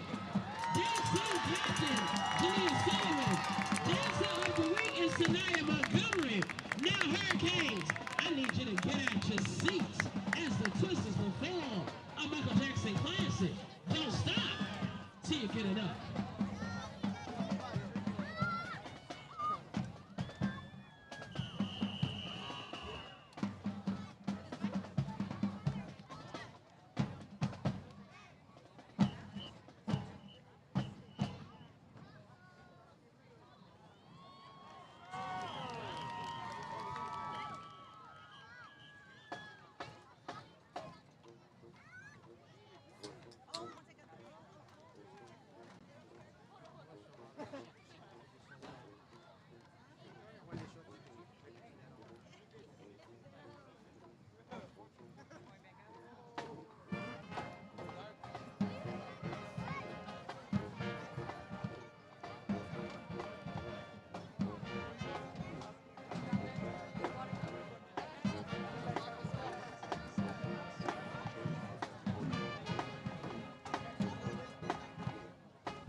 Once again, sugar it up for the Twisters.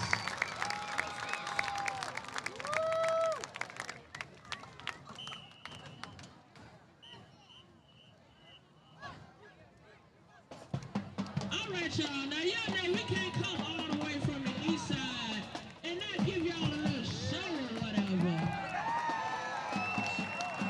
So y'all go ahead and do me this one favor. Take out your phone, get ready to post, but at the end of your post, I need you to tag Chloe Bailey and tell her that when Murder's on the Beat settings not nice, because boot is so big.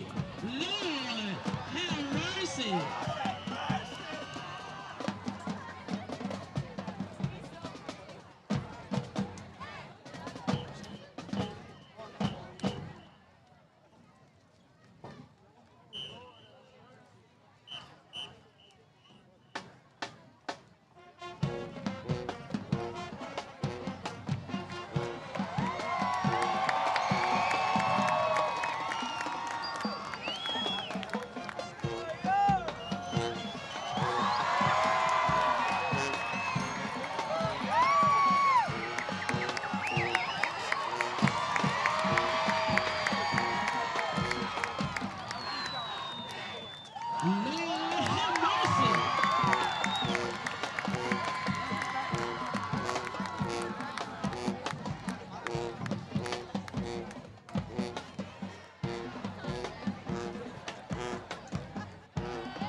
Live from the Southside Magazine is a Latina-owned online and print publication that helps residents and visitors learn more about the South Side of San Antonio and all of Texas. Magazine features and columns support the local community by telling stories that promote people and businesses. Our goal is to expand community relationships and give Southside San Antonio residents an opportunity to express themselves. Learn more at southsidesanantonio.com. It started in 2019 with Texas Revolution Youth Football and Cheer. It was inspired by my late sister, Patricia Galaxy Mora. She had passed away. Before she had passed away, we had conversations about starting my own organization. Right now, our actual motivation is to get these kids to the next level as far as getting ready for middle school and high school football. Our plan for Texas Revolution is not only teaching them the fundamentals of football and cheer, but it's also teaching them. You're watching halftime here at Harlandale Memorial Stadium. We're all tied up at 14 apiece, but we're taking a break here and enjoying the bands and the dance teams for Harlandale and Sam Houston. It's a $1 Million Band and the Golden Dancers on the field. Let's sit back and enjoy it.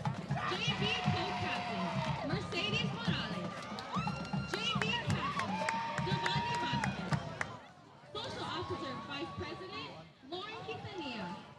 Polar opposite president, Serenity Elizondo.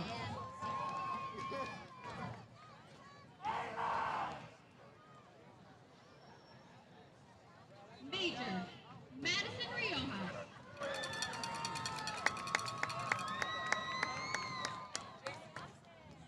Lieutenant Colonel, Bethany Garza.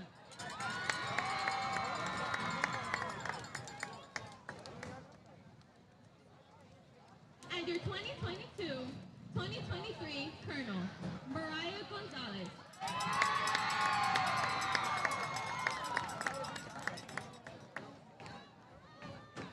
Now sit back, relax, and enjoy the glitz and glamour performance by your Harlandale Golden Dancers.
Aren't you glad you're an Indian? Don't you wish everyone was? Now, here they are, from Fredericksburg to Gettysburg, Austin to Boston, Alice to Dallas, from over the Red River to the Rio Grande and everywhere in between, we are proud to present to you the pride of the South Side, the $1 Million Band from Indian Land. After the game, the $1 Million Band from Indian Land will perform again for you. Right now, we'd like to recognize our amazing band seniors tonight. We'd like to start with senior head drum major Renee Ray, escorted by her mother and father, Kristen Ray, and Greg Ray, and sister, Sydney Ray.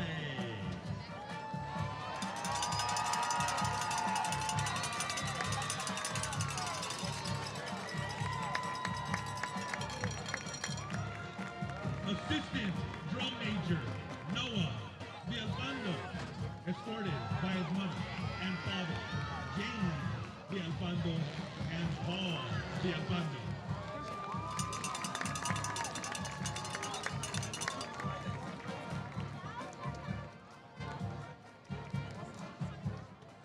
Gabriela Gomez, escorted by her uncle, Robert Gomez, and sister, Elizabeth Martinez.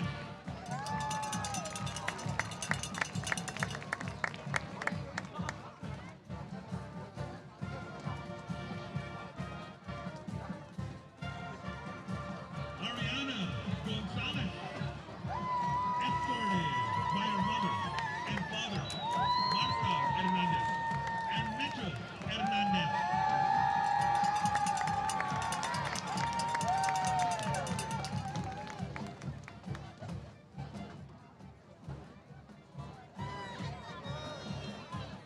Lisbeth Aramírez, escorted by her mother and father, Diana Flores, Jesus Aramírez, and sister and brother, Marta Flores, Jesus Aramírez.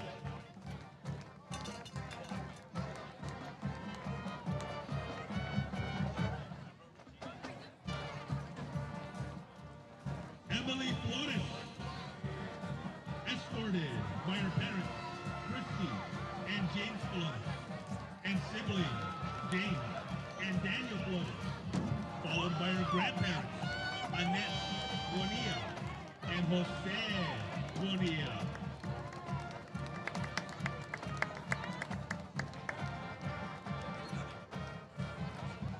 Roy Garnica, escorted by his mother and father, Lilia Bolano and Cecilio Garnica.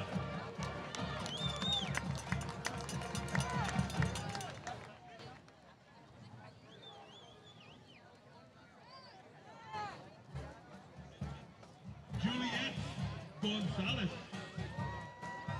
escorted by her parents, Jose and Sylvia Gonzalez.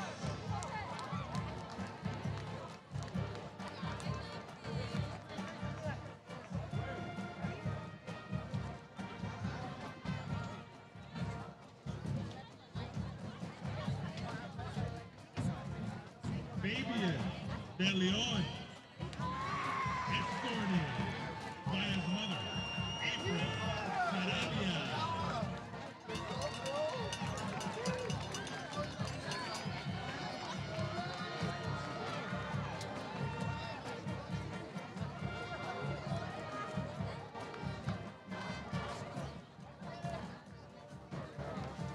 Allison Escobedo, escorted by her mother, Isabel de la Cruz.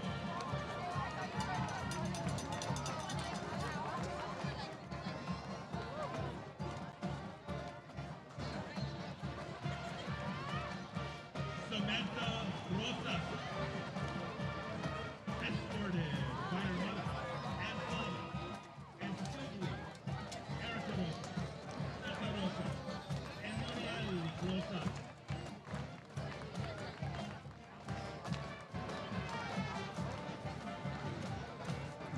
Stephanie Martinez, escorted by her mother and father,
Congratulations. The $1 Million Band will perform once again for us after tonight's ball game. Let's give a round of applause for the graduating. Doing hair is an art, and I take great pride in it. I love my job. I opened my original hair salon on this side of town 26 years ago, and I still have some of the same clients. My location at Brooks is a dream come true. This is the right time and the right place to start a business at Brooks. The South Side is growing so much. What makes Brooks so attractive to business owners is the environment. Employees can live, work, learn, and play all in one area. The South San Antonio Chamber of Commerce is a cheerleader for businesses in and around Brooks, and we have a lot to be excited about. We're beginning to erase the economic gap between North and South San Antonio while still retaining our unique culture. Brooks is bringing economic prosperity to our side of town, and it's happening so quickly that the data is still catching up. Entrepreneurship is booming on the South Side. There's no limit to what can happen here.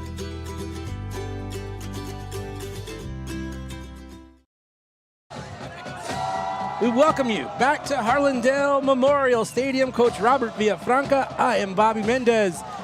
The Indians getting ready to kick off to start this second half of play. We're all tied up at 14. What a rough start it was for the Indians. A couple big plays for the Indians to get them up to 14 points. It was I believe it was a touchdown run by Zion Molina, and let me get the 17-yard run into the end zone by Molina, and then it was the quarterback, Salcedo, on a big run for the Indians to get into the end zone. And then in the first quarter for the Hurricanes, it was a 59-yard run by Brooks, and then a 56-yard run by Brooks again. Big plays for the Hurricanes, coach, that really got them in this ball game. It's been a little bit of an offensive struggle for the Indians offensively between quarterback and receivers. Yes, Bobby, exactly as you said, just a couple of defensive breakdowns on two plays. Those 14 points that the Hurricanes have hung on the scoreboard, it really a result of two just big breakaway running plays and not necessarily a drive. So the Harlandale Indian defense is playing well, but against a team like Sam Houston Hurricanes with this kind of speed, just one mistake. It's not a 5-yard mistake, as I said earlier. It's a 50-yard mistake. He breaks that line of scrimmage. You're not going to catch him from behind. Yeah, they've got great speed, great athleticism on that side. We saw a wonderful band performance by the Hurricanes as well. And here we go. We're ready for the second half of play. Short kick. And it's on the ground. That's a live ball. The Indians got it. The Indians got the football to start the second half on a great kickoff. And was that Saxon Langenberg on the hit and the recovery for the Indians. What a great play to start the second half for Harlandale. Well, that'll nullify a possession as the Indians went in at halftime. Indians and Hurricanes went in at halftime at a tie score, and the Hurricanes expecting to get the first possession, but a kick like that's a big turnover. Yeah, and the Indians got great field position to start, and let's see if the Indians can capitalize here with a little momentum to start the second period, or the second half, I should say. They send a man in motion. Up the middle, here comes Zion. Zion following his receivers that are blocking for him, and he's still pushing inside the 20. A little misdirection there for the Harlandale offense on the run game, and boy, that one really hit the spot for the Indians. I'd like to give Jennifer Mendoza a shout out, not a shutout, but she's with Zuli Saucedo and Jen Mendoza, of course, Jorge Vega. They're watching this game from the Florida Keys. Whoa, in paradise. Thanks for tuning in, Jennifer and Zuli and Jorge. We hope you're enjoying the broadcast. And, boy, we just have to add the Florida Keys to all of the destinations from which our viewers have enjoyed our streams. 12-yard play there for Zion and the Indians. Trips to the left side on the near side. Langenberg goes in motion. Ball goes up to Zion again. Zion finds a little crease and gets down to the 12-yard line. The Indians doing a great job moving the football coming out here in the second half. Well, we've seen that we've seen that the mid-zone read work very effectively for this offense over the last 5 years. It's been a little absent the first 3 weeks. Glad to see it back. Strada in motion. Zion gets the call again. Oh, this time he's brought down. And I don't know if that was a face mask or not. I guess not. But back in that play was number 75, Javon Adams. This is not so fast, my friend. 14 carries for 75 yards so far for Zion on the night. And a touchdown. High snap. Salcedo takes it himself, but not before he picks up the first down. He is brought down at the 8-yard line. Well, you see some running ability from Jacob Salcedo. We haven't seen that. It hasn't been unveiled. He really hasn't had that opportunity, but well, he had that big 50-yard run earlier. I mean before tonight, oh, yes. Yeah. Fifth play of this drive. But yes, Coach, Jacob Salcedo growing into a complete package here right before our eyes. This time Langenberg will get the handoff, and he gets inside the 5. Dangerous. So the Indians mixing it up very well. Dangerous every time that Saxon gets the ball, a jet sweep for him, and the Indians attacking the middle, and then they come around with a jet sweep to Saxon Langenberg. You want to get Langenberg his touches. He's quite the athlete. Yeah, he's quite an athlete. 4 wide receiver set this time inside the 5-yard line. Zion gets it. Zion will get it for sure in the end zone. Touchdown, Harlandale. Again, the jet sweep just worked. This time they fake the jet sweep, give it to Zion in the middle. He's not to be denied. Touchdown, Harlandale. Indians responding, and the crowd is loving it here at Harlandale Memorial Stadium. Shaking our cameras, boy. That's a great effect. That was not a special effect. And Indians going for 2. To the right side, the Indians will get it. Salcedo will take it himself. From the swinging gate, from the swinging gate, we've got a flag on the. It is after the play, though, Coach. After Salcedo crossed the plane, the referees did throw a flag. Keeping an eye on the white hat there, but again, from the swinging gate, they snap it before they get into the field goal formation. And Jacob Salcedo, really, the Hurricanes defended it well, but he drove it into the end zone. As you see the Indian chop happening right on screen for you guys, as the Indian faithful present tonight indeed. Hey, Bob, we got the call. It was a dead ball personal foul against the Hurricanes. It's going to be assessed at the kickoff. So instead of kicking from their own 40, they're going to be kicking from the Hurricanes' 45-yard line. What do you think? Another squib? Why not? It was successful the last time, and this is a better opportunity with better field position to try that. Lower risk and real high return if you can get that to work. But a lot of times you'll see special teams coaches opt to a squib kick or even try just a bare onside kick in a situation like this. It's got to go 10 yards anyway, so the best field position that the receiving team is going to get if they recover the ball is going to be at their own 35-yard line. Let's get that number, if we can, on the kicker. Our kicker, Bob? Yes. Because it's a big boy. Yeah, Nicholas Rodriguez, 55. He's a backup kicker. That's Rene Casillas. So Rene Casillas is the kicker that kicked it for kickoff. Kickoff earlier. He's the one that planted that very well. So special teams coach here on the sideline for Harlandale. Rene, do you think you can do that twice?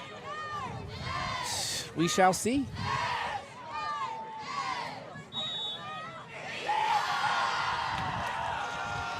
Here we go.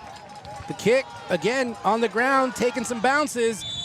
But this time, the Hurricanes able to hang on to the football and down it inside the 30-yard line at around the 26. A touchback would be at the 25 anyway. It's just, I mean, it's a pretty standard decision there. Low risk, high reward if you can recover it. But the Indians unable to recover that one. The Hurricanes will start this possession at their own 26-yard line. This time, better personnel in expecting that kind of kick for the Hurricanes. Fool me once. Here come the Hurricanes. Goodlow hands the ball off. And just a couple of yards, maybe 1, 2, 3-yard carry there to start the second half. Naquintus Brooks, sorry to interrupt there, Bob. Naquintus Brooks, boy, he gets the ball. He's going full speed when he gets a handoff. He's got over 100 yards of rushing already, I'm sure. Left side. This time it's Wagner. Was that 25? For the Hurricanes? Naquintus Brooks again on the carry. I think it's time for another eye visit to the doctor. The eye doctor. Second down. Hurricanes keep it on the ground. Good run there. Just shy of the first down. Hurricanes just getting a little chunks of yards here on this drive, but now in a fourth down situation here, Coach. On the Hurricanes' first possession, Brooks just determined to make something happen. That puts a lot of pressure on the linebackers to get a good read. Fourth and short, offense is on the field. And they're going for it up the middle. That's enough for a first down and move the chains. Hurricanes very confident in their offense. They know that they're picking up not big plays, but they're doing what? Staying on schedule. That's what moves the ball. Picking up chunks, and they're patient, Coach, you know, because they know that at any moment Brooks can go loose. Make one mistake, and it's we're in the end zone. New set of downs here for the Hurricanes. Indians showing blitz. They're clogging the middle. Goodlow rolling to his left side. He's going to take it and get across the 45.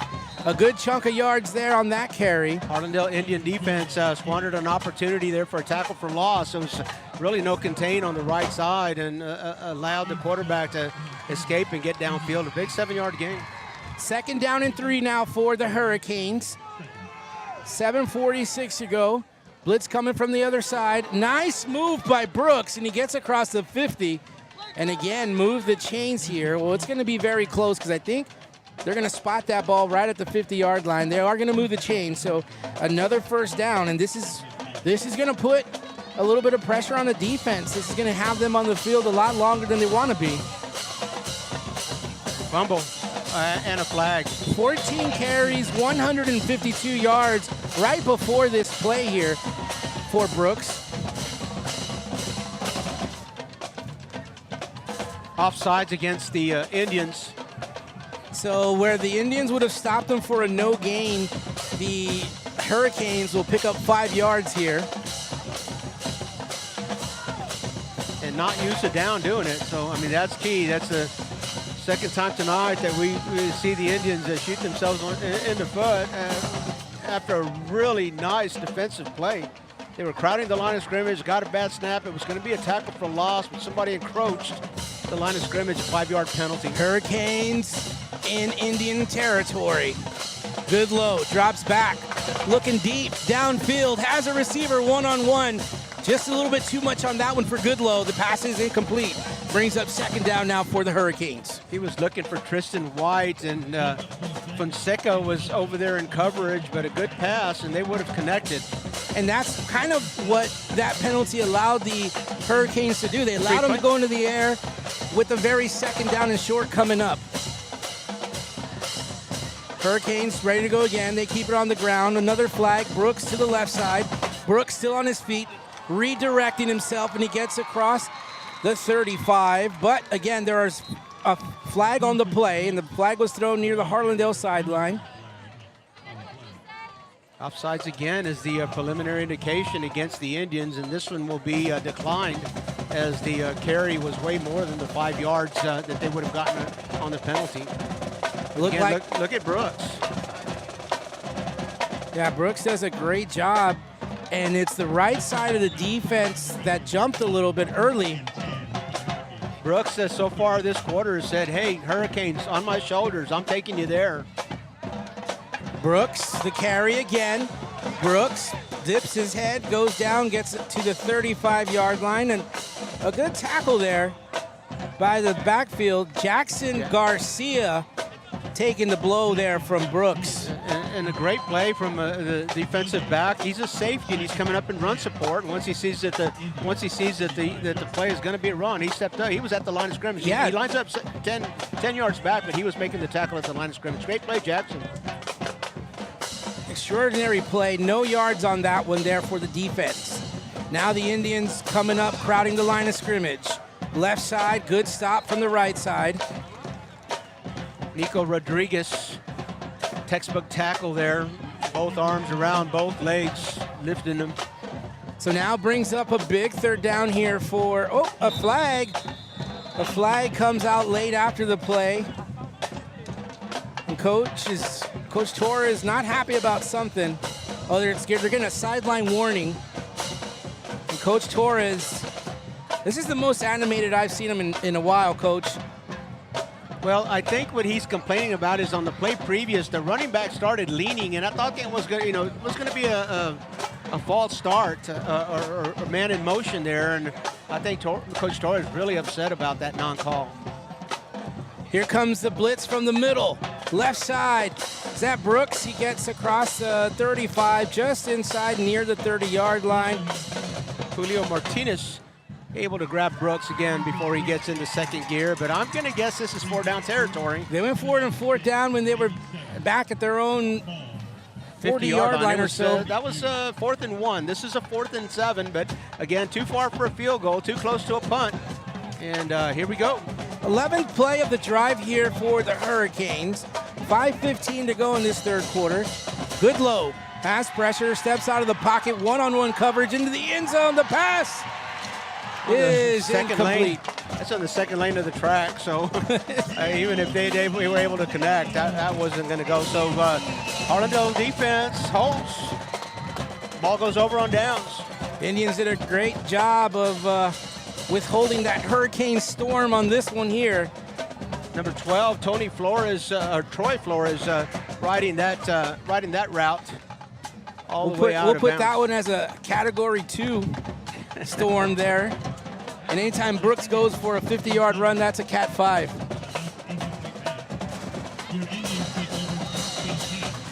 But the Indians now have the football. They do have the lead. Out of the shotgun is Salcedo. He's got trips to his right side. Handoff Zion. And another flag on the play. But Molina really doing a good job finding those areas in between those tackles for some yards. But let's see what happens here on this play, or this call, I should say.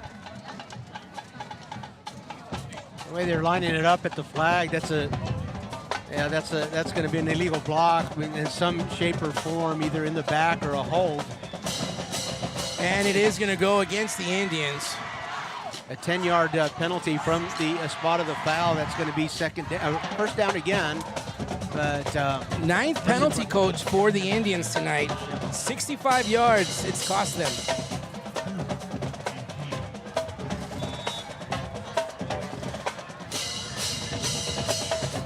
Indians back deep in their own territory.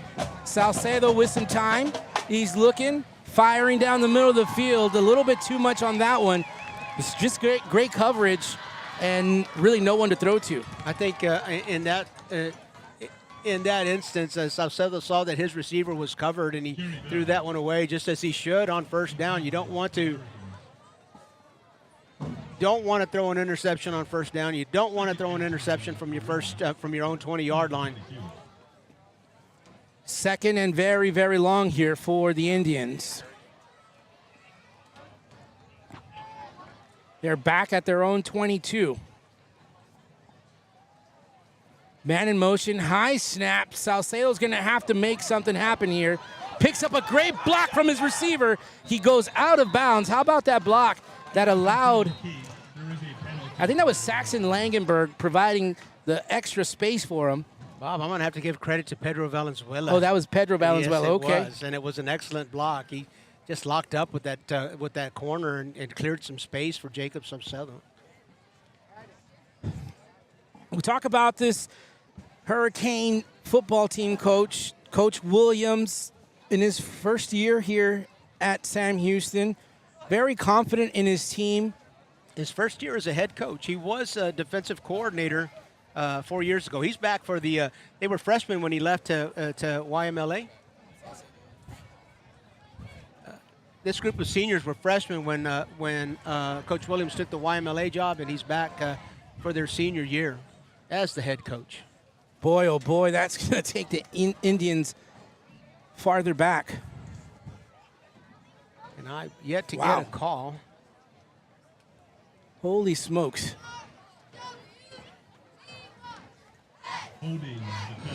Holding. What kind of play, Coach, is in the playbook for second down and 30? Clear some ground. Be patient. And there goes from the quarterback. That might be a spot. wildcat position. I think it was a wildcat. I think Joey noticed that Saxon Langenberg went in as quarterback. So now it's a third down. He picked up a few yards. Looking for Jacob Salcedo on the field. You know, Saxon Langenberg is the backup quarterback.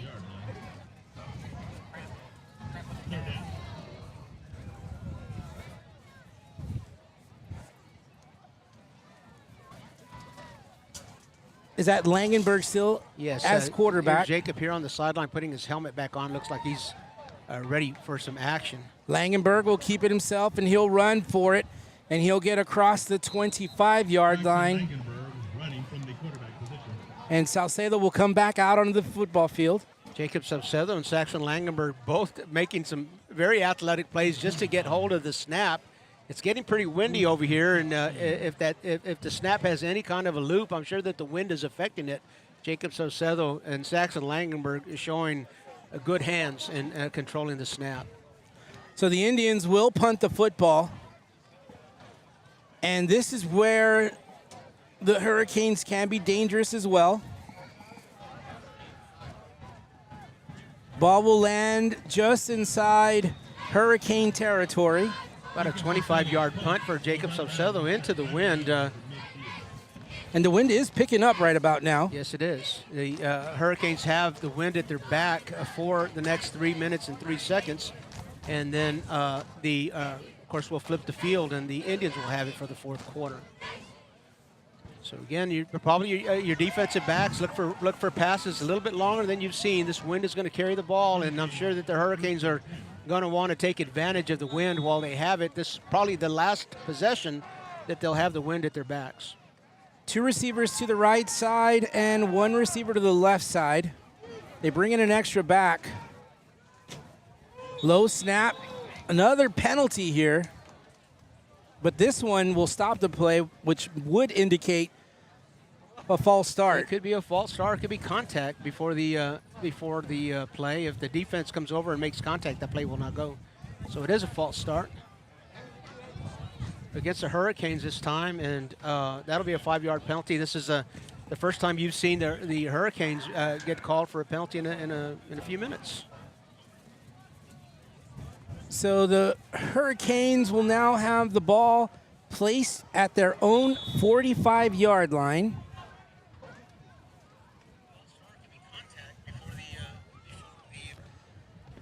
Handoff, left side, Brooks, and he'll be hit just as he crossed the line of scrimmage. He might get 1, maybe 2 yards on that play. Isaiah Flores, number 45, on the stop. Julio Martinez also there quickly.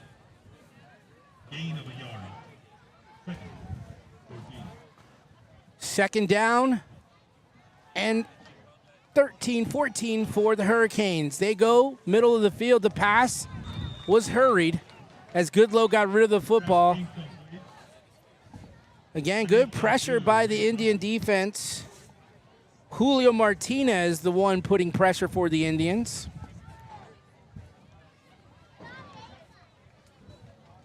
Gavin DeLuna.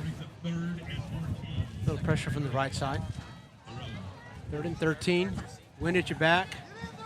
And you know, this just because it's a third down does not mean that at fourth down that the Hurricanes are going to easily decide to punt it. Big play here for the Hurricanes. Goodlow rolling to his right side. Oh, Goodlow has pressure. He's going down. Who do you think? Aiden Sosa. Aiden Sosa comes up big many times for the Indians on defense. And as you can see here, he comes from the opposite side of the direction. So now it's a fourth down, and now it's becoming a little bit more of a chess match. Another tackle for a loss for Aiden Sosa again from the left end. He's just so hard to block, and Goodlow thought he was going to be able to break the corner, turn the corner on that, but Aiden Sosa's long arms. When he gets a hold of you, he is not letting go. Oh, I'm going to guess he spends a little time in the weight room. He's a strong defensive end. Senior.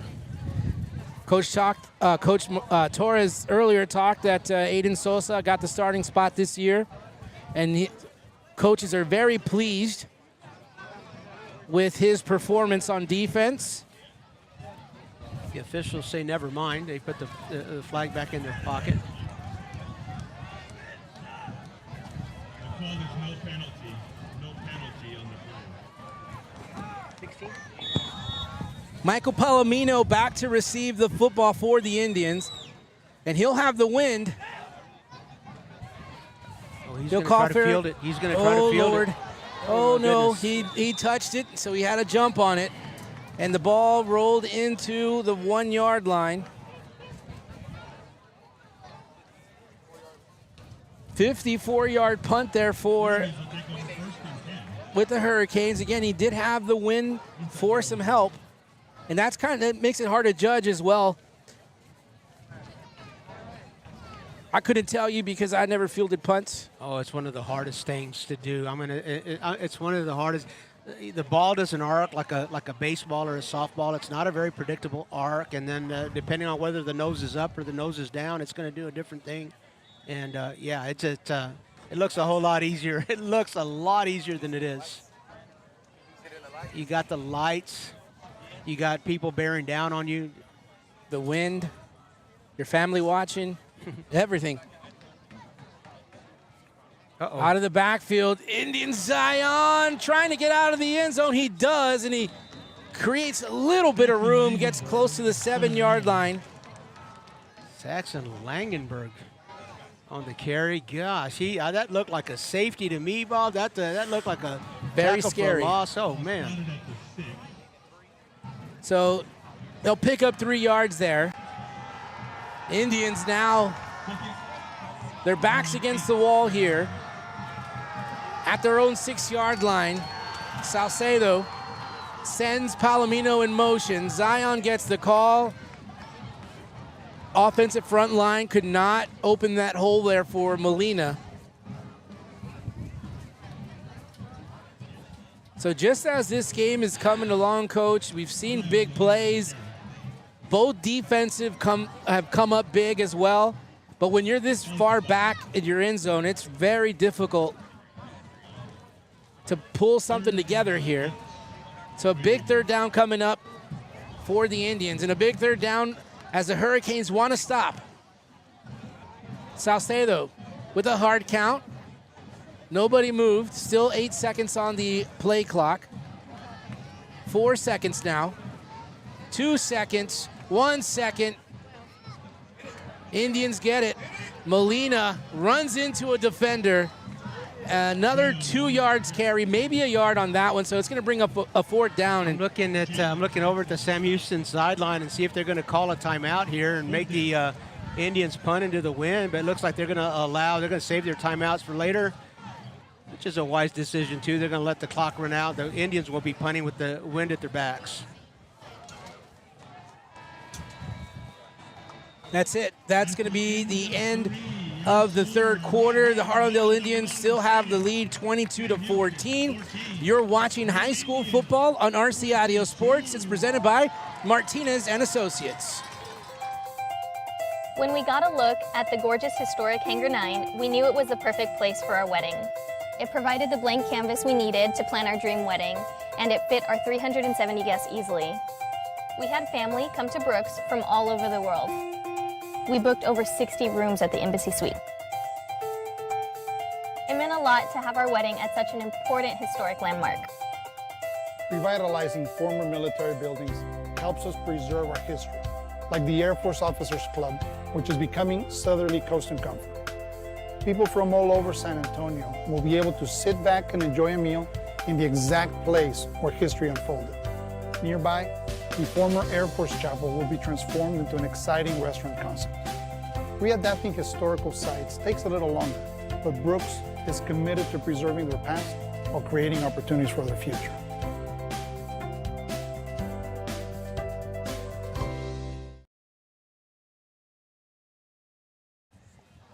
And we're back here to start the final period of the game, the fourth quarter.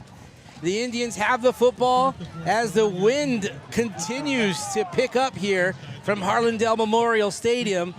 Jacob Salcedo will have the wind to his back on this punt, but the Hurricanes are prepared to bring this back as they are back at the Harlandale 42-yard line. High punt. That one will drop, and it will go out of bounds, and the Hurricanes will have very good field position at 48-yard line or so. Nope, check that. That's the 43 or 44-yard line. We'll see where they spot that. But let's take a break here as there is an injury timeout. You're watching high school football on RC Audio Sports, and it's presented by Texas Revolution Youth Football and Cheer. Finding the right home is hard. Now finding the right realtor, that's the easy part. Vanessa G. Medina with Proper Realty will work hard to help you find the right home for you and your family. Contact Vanessa today and let Proper Realty help you find your dream home. Playing with rockets is great when you're a kid. But when it's time to get a mortgage, you quickly realize that a rocket is complicated and expensive. It's best to work with an independent mortgage broker instead. They're dedicated to getting you a home loan faster and more affordable. We welcome you back to Harlandale Memorial Stadium. Coach Robert Villafranca, I am Bobby Mendez, and the Hurricanes are off as Brooks gets across the 40 down to the 35-yard line. That was Jackson Garcia coming off of the sidelines there, but I think he's going to be all right because he's getting ready to come back into the ballgame, Coach. Somebody else going down here after that play, though, Bob. Yeah, let's take another break here. Again, you're watching high school football on RC Audio Sports, presented by Martinez and Associates. Playing with rockets is great when you're a kid. But when it's time to get a mortgage, you quickly realize that a rocket is complicated and expensive. It's best to work with an independent mortgage broker instead. They're dedicated to getting you a home loan faster and more affordably. And they're more than just mortgage experts. They live right in your own neighborhood, so you don't have to go it alone. For mortgages that are faster, easier, and more affordable, find a local independent mortgage broker near you.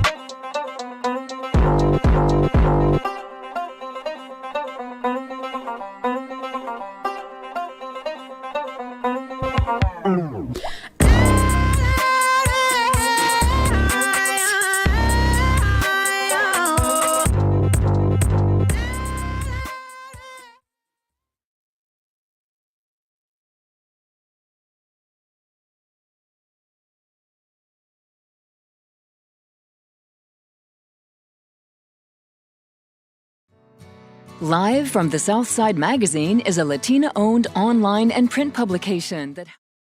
We're ready and back at action here in this fourth quarter. Hurricanes with great field position. Brooks on the carry. Brooks crosses the 30, the 20, and he is bumped, and he will go out of bounds. But that is the potential of this Hurricane football team. Brooks is what carries them. Big number 60, Jamie Johnson, number 61 for the Hurricanes. Christian Cardenas sealing the pursuit on that and letting Brooks turn the corner for a big gain. Quick no huddle. Brooks will get the call again. Nowhere to go on the right side. But this time the Indians able to lasso it up. And I think that is Nico Rodriguez on the stop. Big time play there by the middle linebacker, Nico Rodriguez. Getting a little help from J.C. Fuentes in the red zone and out of the red zone for the Hurricanes. Trips to the right side, one receiver to the left side. Second down. Goodlow looks right. The pass is caught, but he goes nowhere. The pass is completed inside the 15-yard line. Great route there by number 12 for the Hurricanes. Marcel Page, he, instead of continuing the route, he found the hole. He found the hole in the donut, stalled, and got the pass. Back to the line of scrimmage. Brooks gets the call. Brooks finds enough to get near the first down. Near the first down. It is a 4th down situation here. 4th and 1. We've seen the Hurricanes in this situation a couple of times before, and they've gone to Brooks right up the middle, just kind of bulldozing their way. So we're going to take a quick break. We'll be right back in just a moment.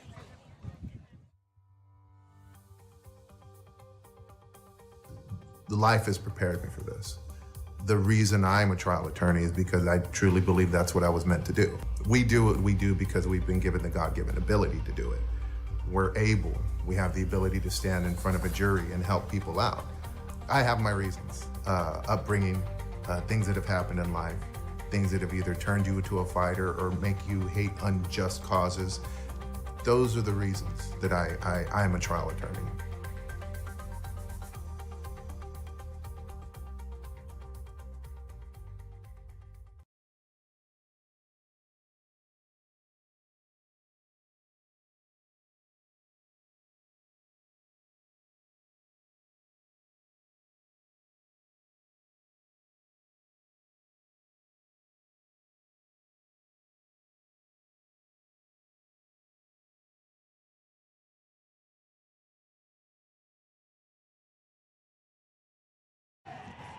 Thank you for joining us at the Rocking G Grill.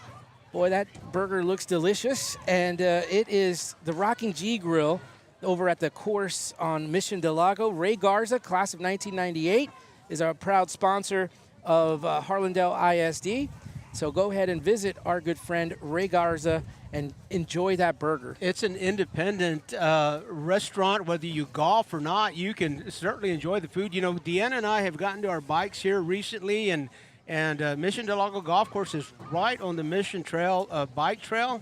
And what we plan to do is we plan to reward ourselves after a nice bike run, stopping at Mission del Lago. Maybe sharing a hamburger. Can I recommend? And a Diet Coke. Can I recommend the buffalo wings with the hot sauce and lemon pepper mixed together? That is good. I was there recently to catch a little bit of the Monday Night Football game.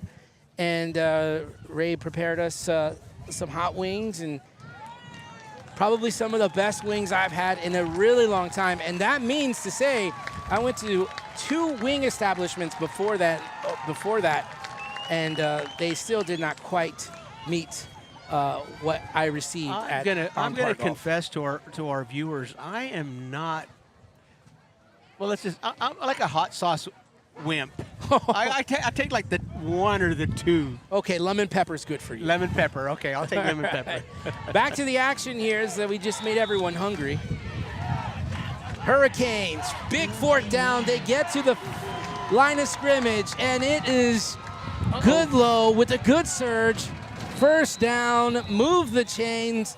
New set of downs here for the Hurricanes. That looked like a rugby scrum, and the Hurricanes are trying to line up in a hurry. Aiden Sosa left the field on the previous injury. And then here comes Brooks again, straight up the middle, down to the 2-yard line. David Garza, thank you for listening in and giving us the news. We'll catch you up on David Garza's news after this play. Hurricanes, low snap. Goodlow goes down. 2 Indians there to make the stop. Well, De La Vega. A bad snap, and Goodlow just wasn't able to gain control of it before he had the defensive front line in his lap. The Hurricanes were doing a really good job of getting good penetration through that Harlandale defense. And now it's a third down here for the Hurricanes. Indians come with the blitz up the middle. And a good job by Brooks to get short. Down to the 1 yard line. Oh boy, inside the 1. Oh gosh. Here we go. Last time we were here was a quarterback sneak. Goodlow under center. Goodlow steps right, gets in to the end zone. And Goodlow celebrates with that 1 yard run into the end zone. Lined up for a quarterback sneak, and he went around the right corner. He kind of ducked an arm there to get by the defense, and he's in. It's 22-20. That 2-point conversion looming large here as we're at 9 minutes left in this game. Let's see what the Hurricanes opt to do. What a drive that was, though, for the Hurricanes, Coach. From about the 43-yard line. You know, they just weight roomed the Indians. I mean, they just went up the middle. Something you don't normally see against this big defense for the Indians. Goodlow setting up for 2. Toss to the right side. And the Indians make the stop. Big time play by the Harlandale defense. Big time. Right. It looked like that was gonna be a reverse, and the Indians were ready for it. They disrupted it before the exchange could happen. So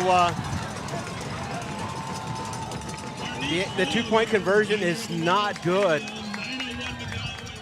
Yeah, let's keep it right here. Let's keep it right here. Let's bring our viewers up to date on Harlandale volleyball. David Garza, if you're watching the comments, has just informed us that the Harlandale volleyball team has defeated Medina Valley. So the Harlandale Indians remain undefeated. How good is that for the Indians after that big win against South San that took 5 games to take care of those guys, because they were down 0-2, and they did a remarkable job of coming back, showing some Linsa mentality there, and the Indians, you know, getting on 2 days rest, going over to Medina Valley, taking care of business. Thank you again, David. He's telling us that it was another 5-setter. Wow. And boy, kudos to the Harlandale Indian volleyball team and the stamina. It's the challenge to come back from that match against South San on Tuesday for this one on Friday against a very tough Medina Valley was, a lot of it was emotional. So it took an emotional toll.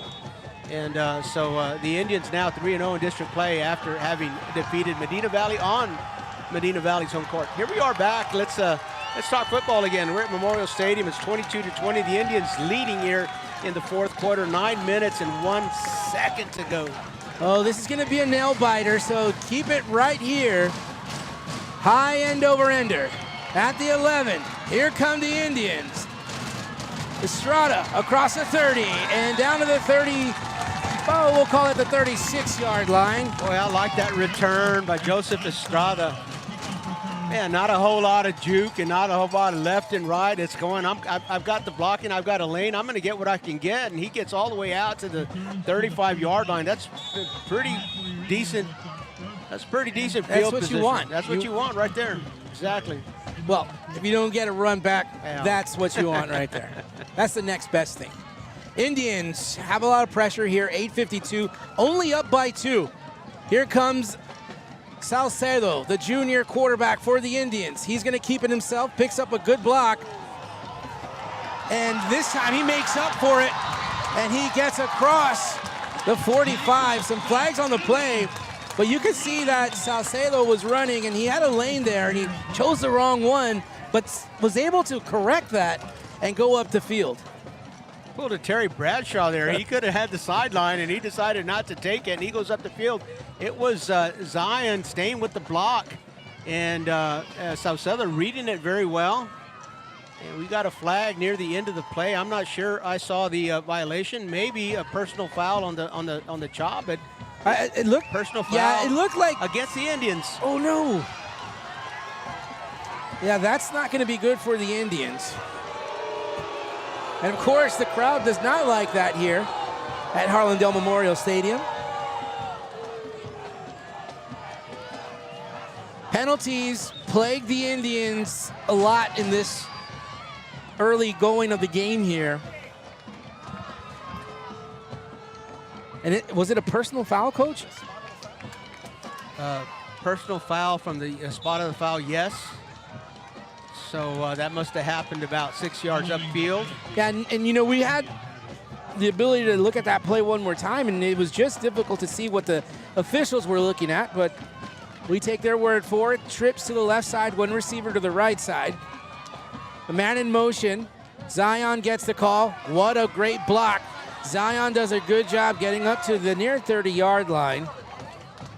Talk about that offensive line. Justin Menchaca,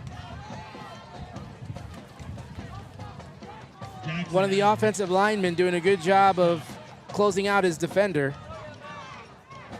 The clock continues to run here in the fourth quarter. The Indians only have a 2-point lead. Don't need to be a math wizard to know that it's just a one-score ball game for the Hurricanes. So from the inside hash, or near side hash, Salcedo does a good move, gets some blocking, and he will make it to the near 38-yard line.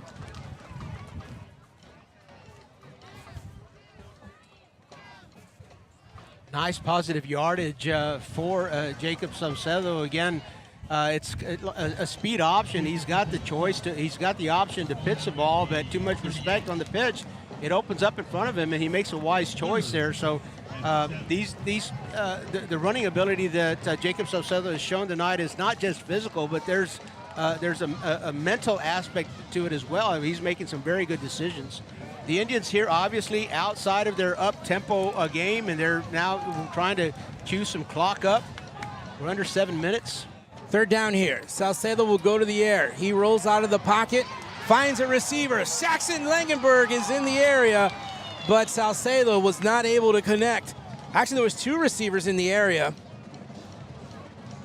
Rene Renteria was coming across on a little bit of a post route, and Saxon was on the rails here. He could have had, really neither one of them recovered. I don't know who he was really throwing to. There were two in the area, but good coverage by the Hurricanes. You know, Coach, this has been a game of field position here. The Indians obviously want to punt this one, and they know that giving the Hurricanes any kind of advantage, any closer, they're dangerous. So trying to get this ball as far back as they can is going to be crucial here for the Indians. Yikes. Very low snap.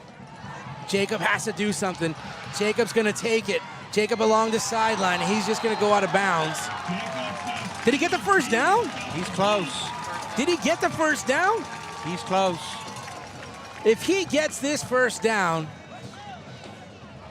on a bad punt snap, picked up the football, he thought 1 second about kicking it, and then took it along the sideline, went out of bounds, but did he get enough to get the first down? So they are, I wish I had Harlandale celebrating like they've got it. That's my only indication that it could go that way. I don't know. They started at the 35-yard line. The ball is at the 45-yard line. I don't know how that cannot be a first down. Move the chains as a crowd chants here. Move the chains, they say. They're going to have to, yeah. I mean, what a crucial play here. What is the... It is. Finally, a first down is signaled. Oh, and they started at the 35-yard line. They had the ball down at the 45-yard line. I don't know what took so long to assess that, unless they were thinking that maybe the lines were not correctly drawn. But Jacob first down, Salcedo's stock is rising. That's a big-time play, Coach. That is a big-time play. Sam Houston's going to take a timeout, but let's keep it right here, because I want to talk about how big that play is. We're in the fourth quarter. Indians really not in great field position. We were talking about how important this punt, how far it would have to go. Instead, on a missed snap, Jacob Salcedo picks it up, goes along the sideline, and gets a hair more than what he needed. to get a brand new set of downs. If the Indians can stay ahead of schedule and without even picking up a first down, they're going to get the clock down to under 4 minutes, as they have been watching the play clock. And so that first down was, the first down was worth 4 minutes.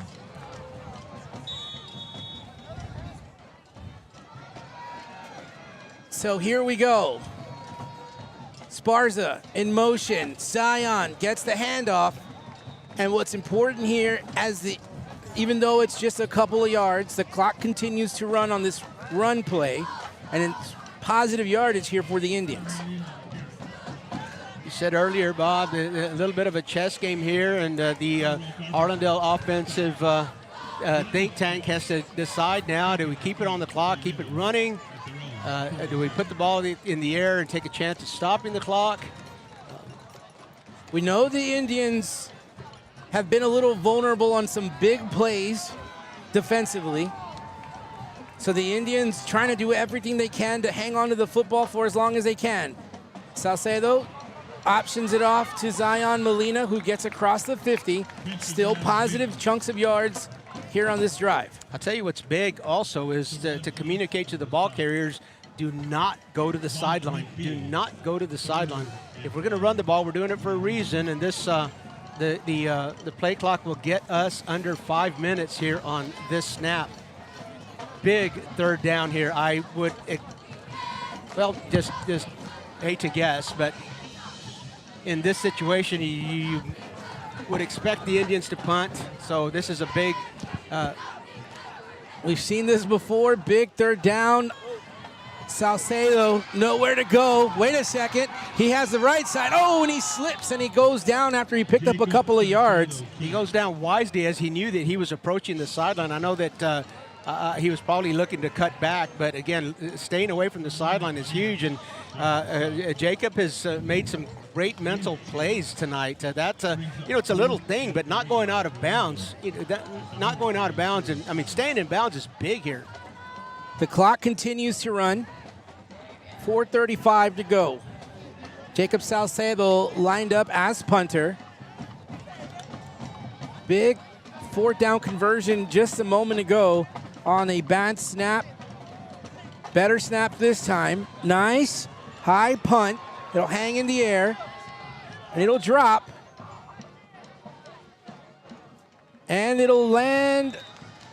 Where's that landing? 6 yard line. 6 yard line. Unless it was touched. You got another official coming over here saying that was touched earlier than that. So it was touched. About the 17, it looks like. Okay, so we've seen the Harlandale defense come up big a few times this year. Aiden Sosa's come up big. Carlos De La Vega's come up big.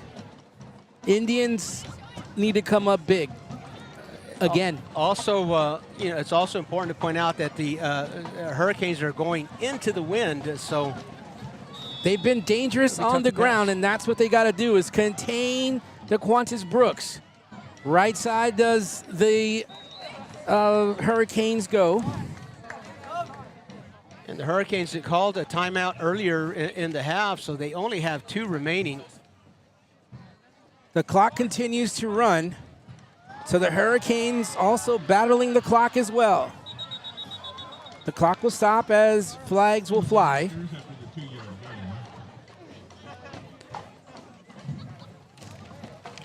Shout out to little Andrew Fuentes, one of our most loyal viewers, and thank you for hanging in there, Andrew. It's the fourth quarter, 3 minutes, 47 seconds left to go in the game. You're hanging in there. That's an Indian for you right there. Thanks for watching, Andrew Fuentes, and thanks for watching little Andrew Fuentes. So the penalty is going to go against the Indians. A 5-yard penalty. The Harlandale Indian defensive line having a hard time staying on their side of the football. Where'd that wind go, Coach? No more wind, as we were seeing a little bit of a wind increase earlier in the third quarter, but the wind seems to have subside here a bit. More penalties. Dead ball foul, personal foul against Sam Houston this time. Oh, man, Bob, that was going to be third and very, very short. This is the first big penalty that the Hurricanes have suffered that I can remember in this ball game, and that's a tough one to overcome. They were looking at third and short, and now they're going to go back to 2nd and 19, 2nd and 20, something like that. Does this put maybe a little bit more pressure, or do you think as your defensive coach, do you think you want to pressure this situation right now? You know, whoa, wait a second. Okay, here we go. Do the Indians put more gas on the defensive pedal here? We shall find out. Good low. Firing down the sideline. Good coverage. Pass is incomplete. Pass is incomplete. I can't see that number. There's a flag. There's a flag on the play. There was a little bit of contact. But that flag is more than likely going to go against the Indians here.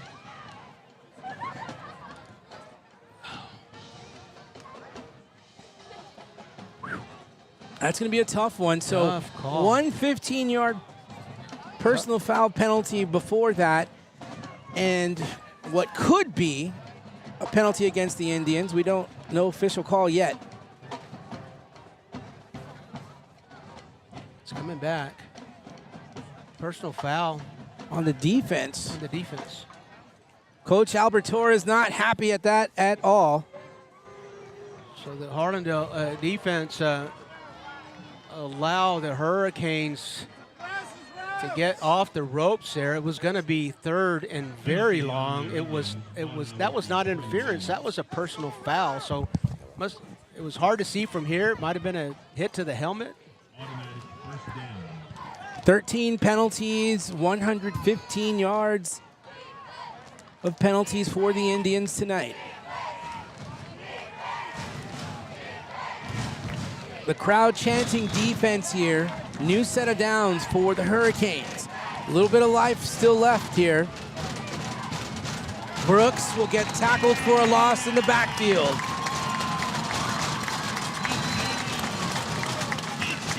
Nathaniel Vasquez does a good job of staying focused and getting to the running back. Another tackle for loss. The Indians have had their share of those. It's 2nd and long now. We're under 3 minutes. Coach, you know, I think next I'm going to request that we just broadcast from the stands next time. This is such a great atmosphere. Isn't it awesome? I love it.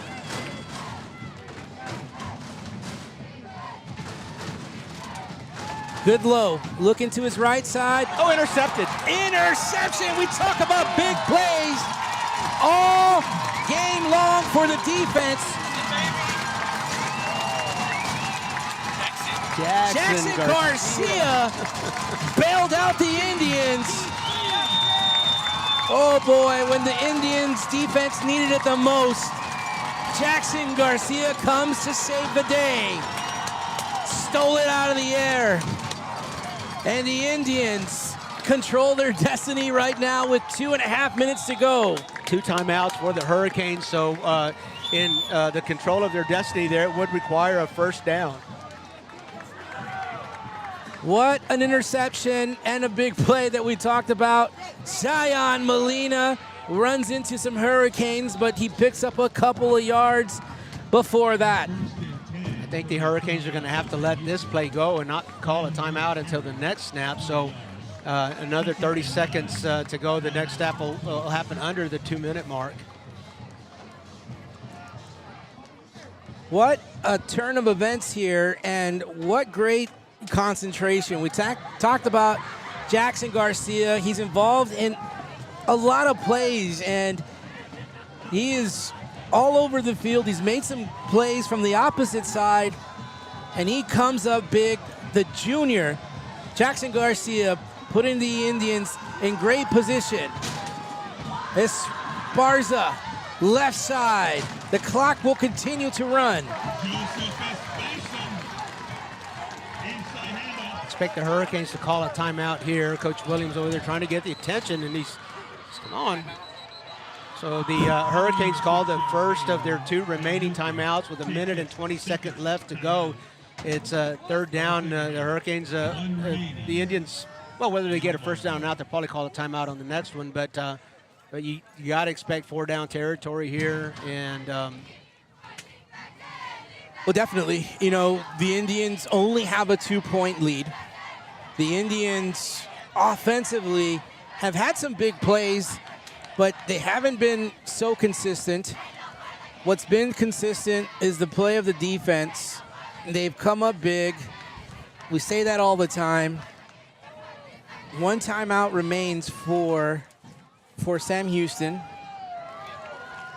And the Harlandale Indians have all 3 timeouts.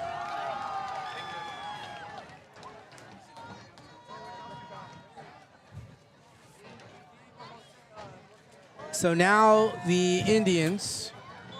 Jacob Saucedo all alone in the backfield. So it's a 4-5 wide receiver set.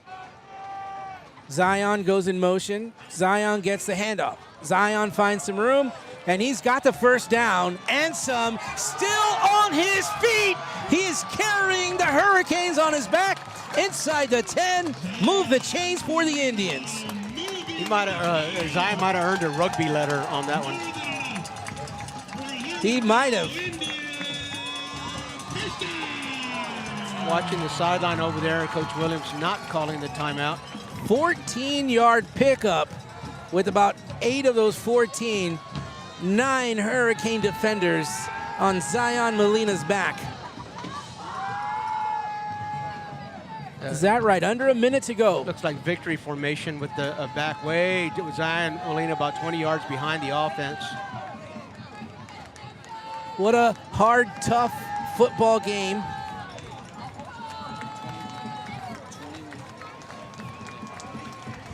After that carry, that was Zion's 21st carry. He's got 105 yards on the ground.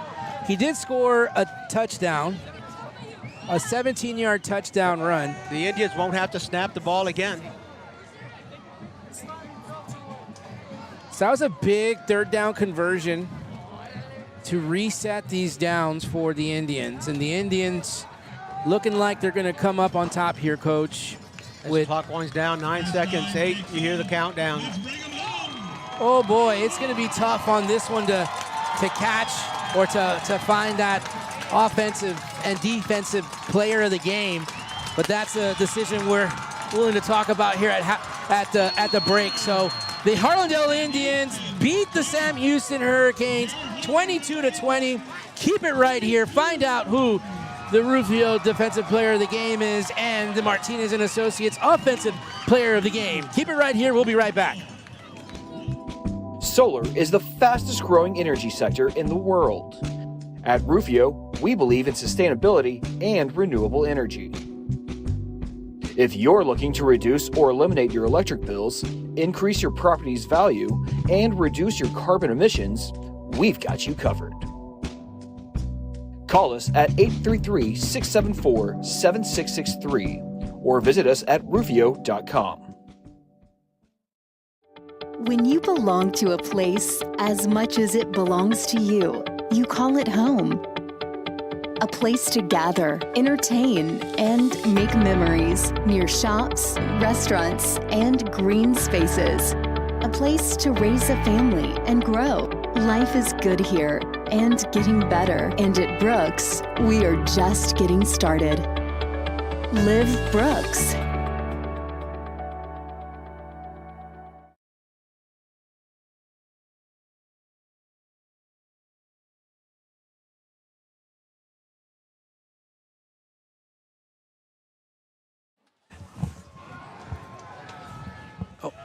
We welcome you back to Harlandale Memorial Stadium, where the Indians 22-20 over the Sam Houston Hurricanes as they are down on the field getting their singing the alma mater song here to the fans. And Coach, what a game it was. Last week they win 4-3 over the Lanier Vokes. This week it was a tough battle between a very athletic team, the Sam Houston Hurricanes, and we have a tough choice here. We've got to pick a player of the game for both offense and defense. Got any ideas? Got any nominations? Yeah, I've got ideas and nominations. You know, there's plenty of names. But when it really came down to it, it ended up becoming defense that needed to really put this game away. And there's one name of late that just came out, you know, but he just didn't make that play, right? Jackson Garcia is involved in many tackles. I believe even had a fumble recovery. But really icing on the cake for him tonight.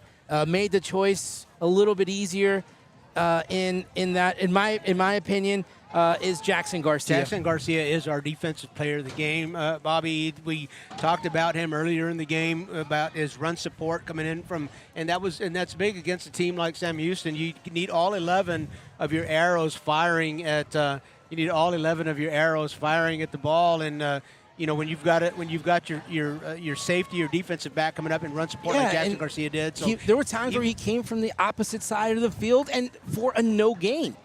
The defensive player, Jackson Garcia, on one side of the field, coming over to the opposite side of the field, stopping the running back, and not just any running back, a very fast running back. Very talented running back indeed.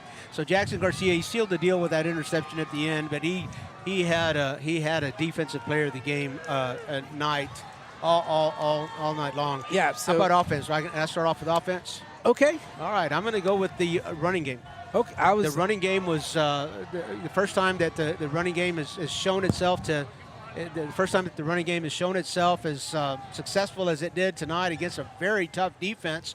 And, of course, there are a lot of elements to that running game. But Zion Molina had some big carries today. And then, again, just like Jackson sealed the deal there at the end of the game with the interception, that first down made sure that the Hurricanes were not going to touch the ball again.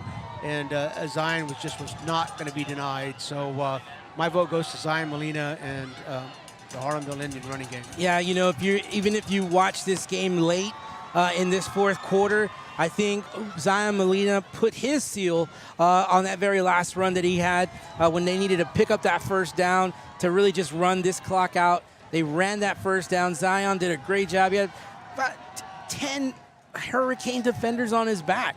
You know, these maybe 11. Maybe 11. Okay, we'll call it 11. But the Harlandale Indians, although they did not play a perfect game, and I can guarantee you Coach Albert Torres is happy to come out with the win, but he's not going to be happy with a lot of the mistakes that were made on defense and on offense, plenty of penalties. But when it all came down to it, the Indians did what they had to do, and they won the ball game. You get on the happy bus and you ride it home, and that's the objective of the night. But indeed, there are still early in the season. We are in week 4, 6 left, and as we said before the game, this 14-5 AD2 is a 9-game district season. So it's a marathon and plenty to work on. Indians still undefeated in district. Mm-hmm. We have another broadcast coming up on Tuesday. On Tuesday is McCullum at Medina Valley volleyball, and then we go Thursday to Alamo Stadium, and then Friday we get the Cowboys back here at Memorial Stadium. Saturday. Yes, Thursday and Friday back. So back Tuesday, Thursday, Friday. We're busy next week. Make sure you follow us on RC Audio Sports because that's even hard for me to remember. So we will show you and tell you what games are coming up if you follow us on RC Audio Sports. That's on Twitter, on Instagram, here on YouTube, and, of course, Facebook. So congratulations, Jackson Garcia, the Rufio Defensive Player of the Game. Congratulations, Zion Molina, the Martinez and Associates Offensive Player of the Game. For the broadcast crew, Isaiah Castro on the camera, Isabella flying solo as technical director, and Coach Robert Villafranca getting a little break and talking to us tonight. That's what we wanted for a long time. So thank you. I'm Bobby Mendez. Good night, everyone. Enjoy your weekend.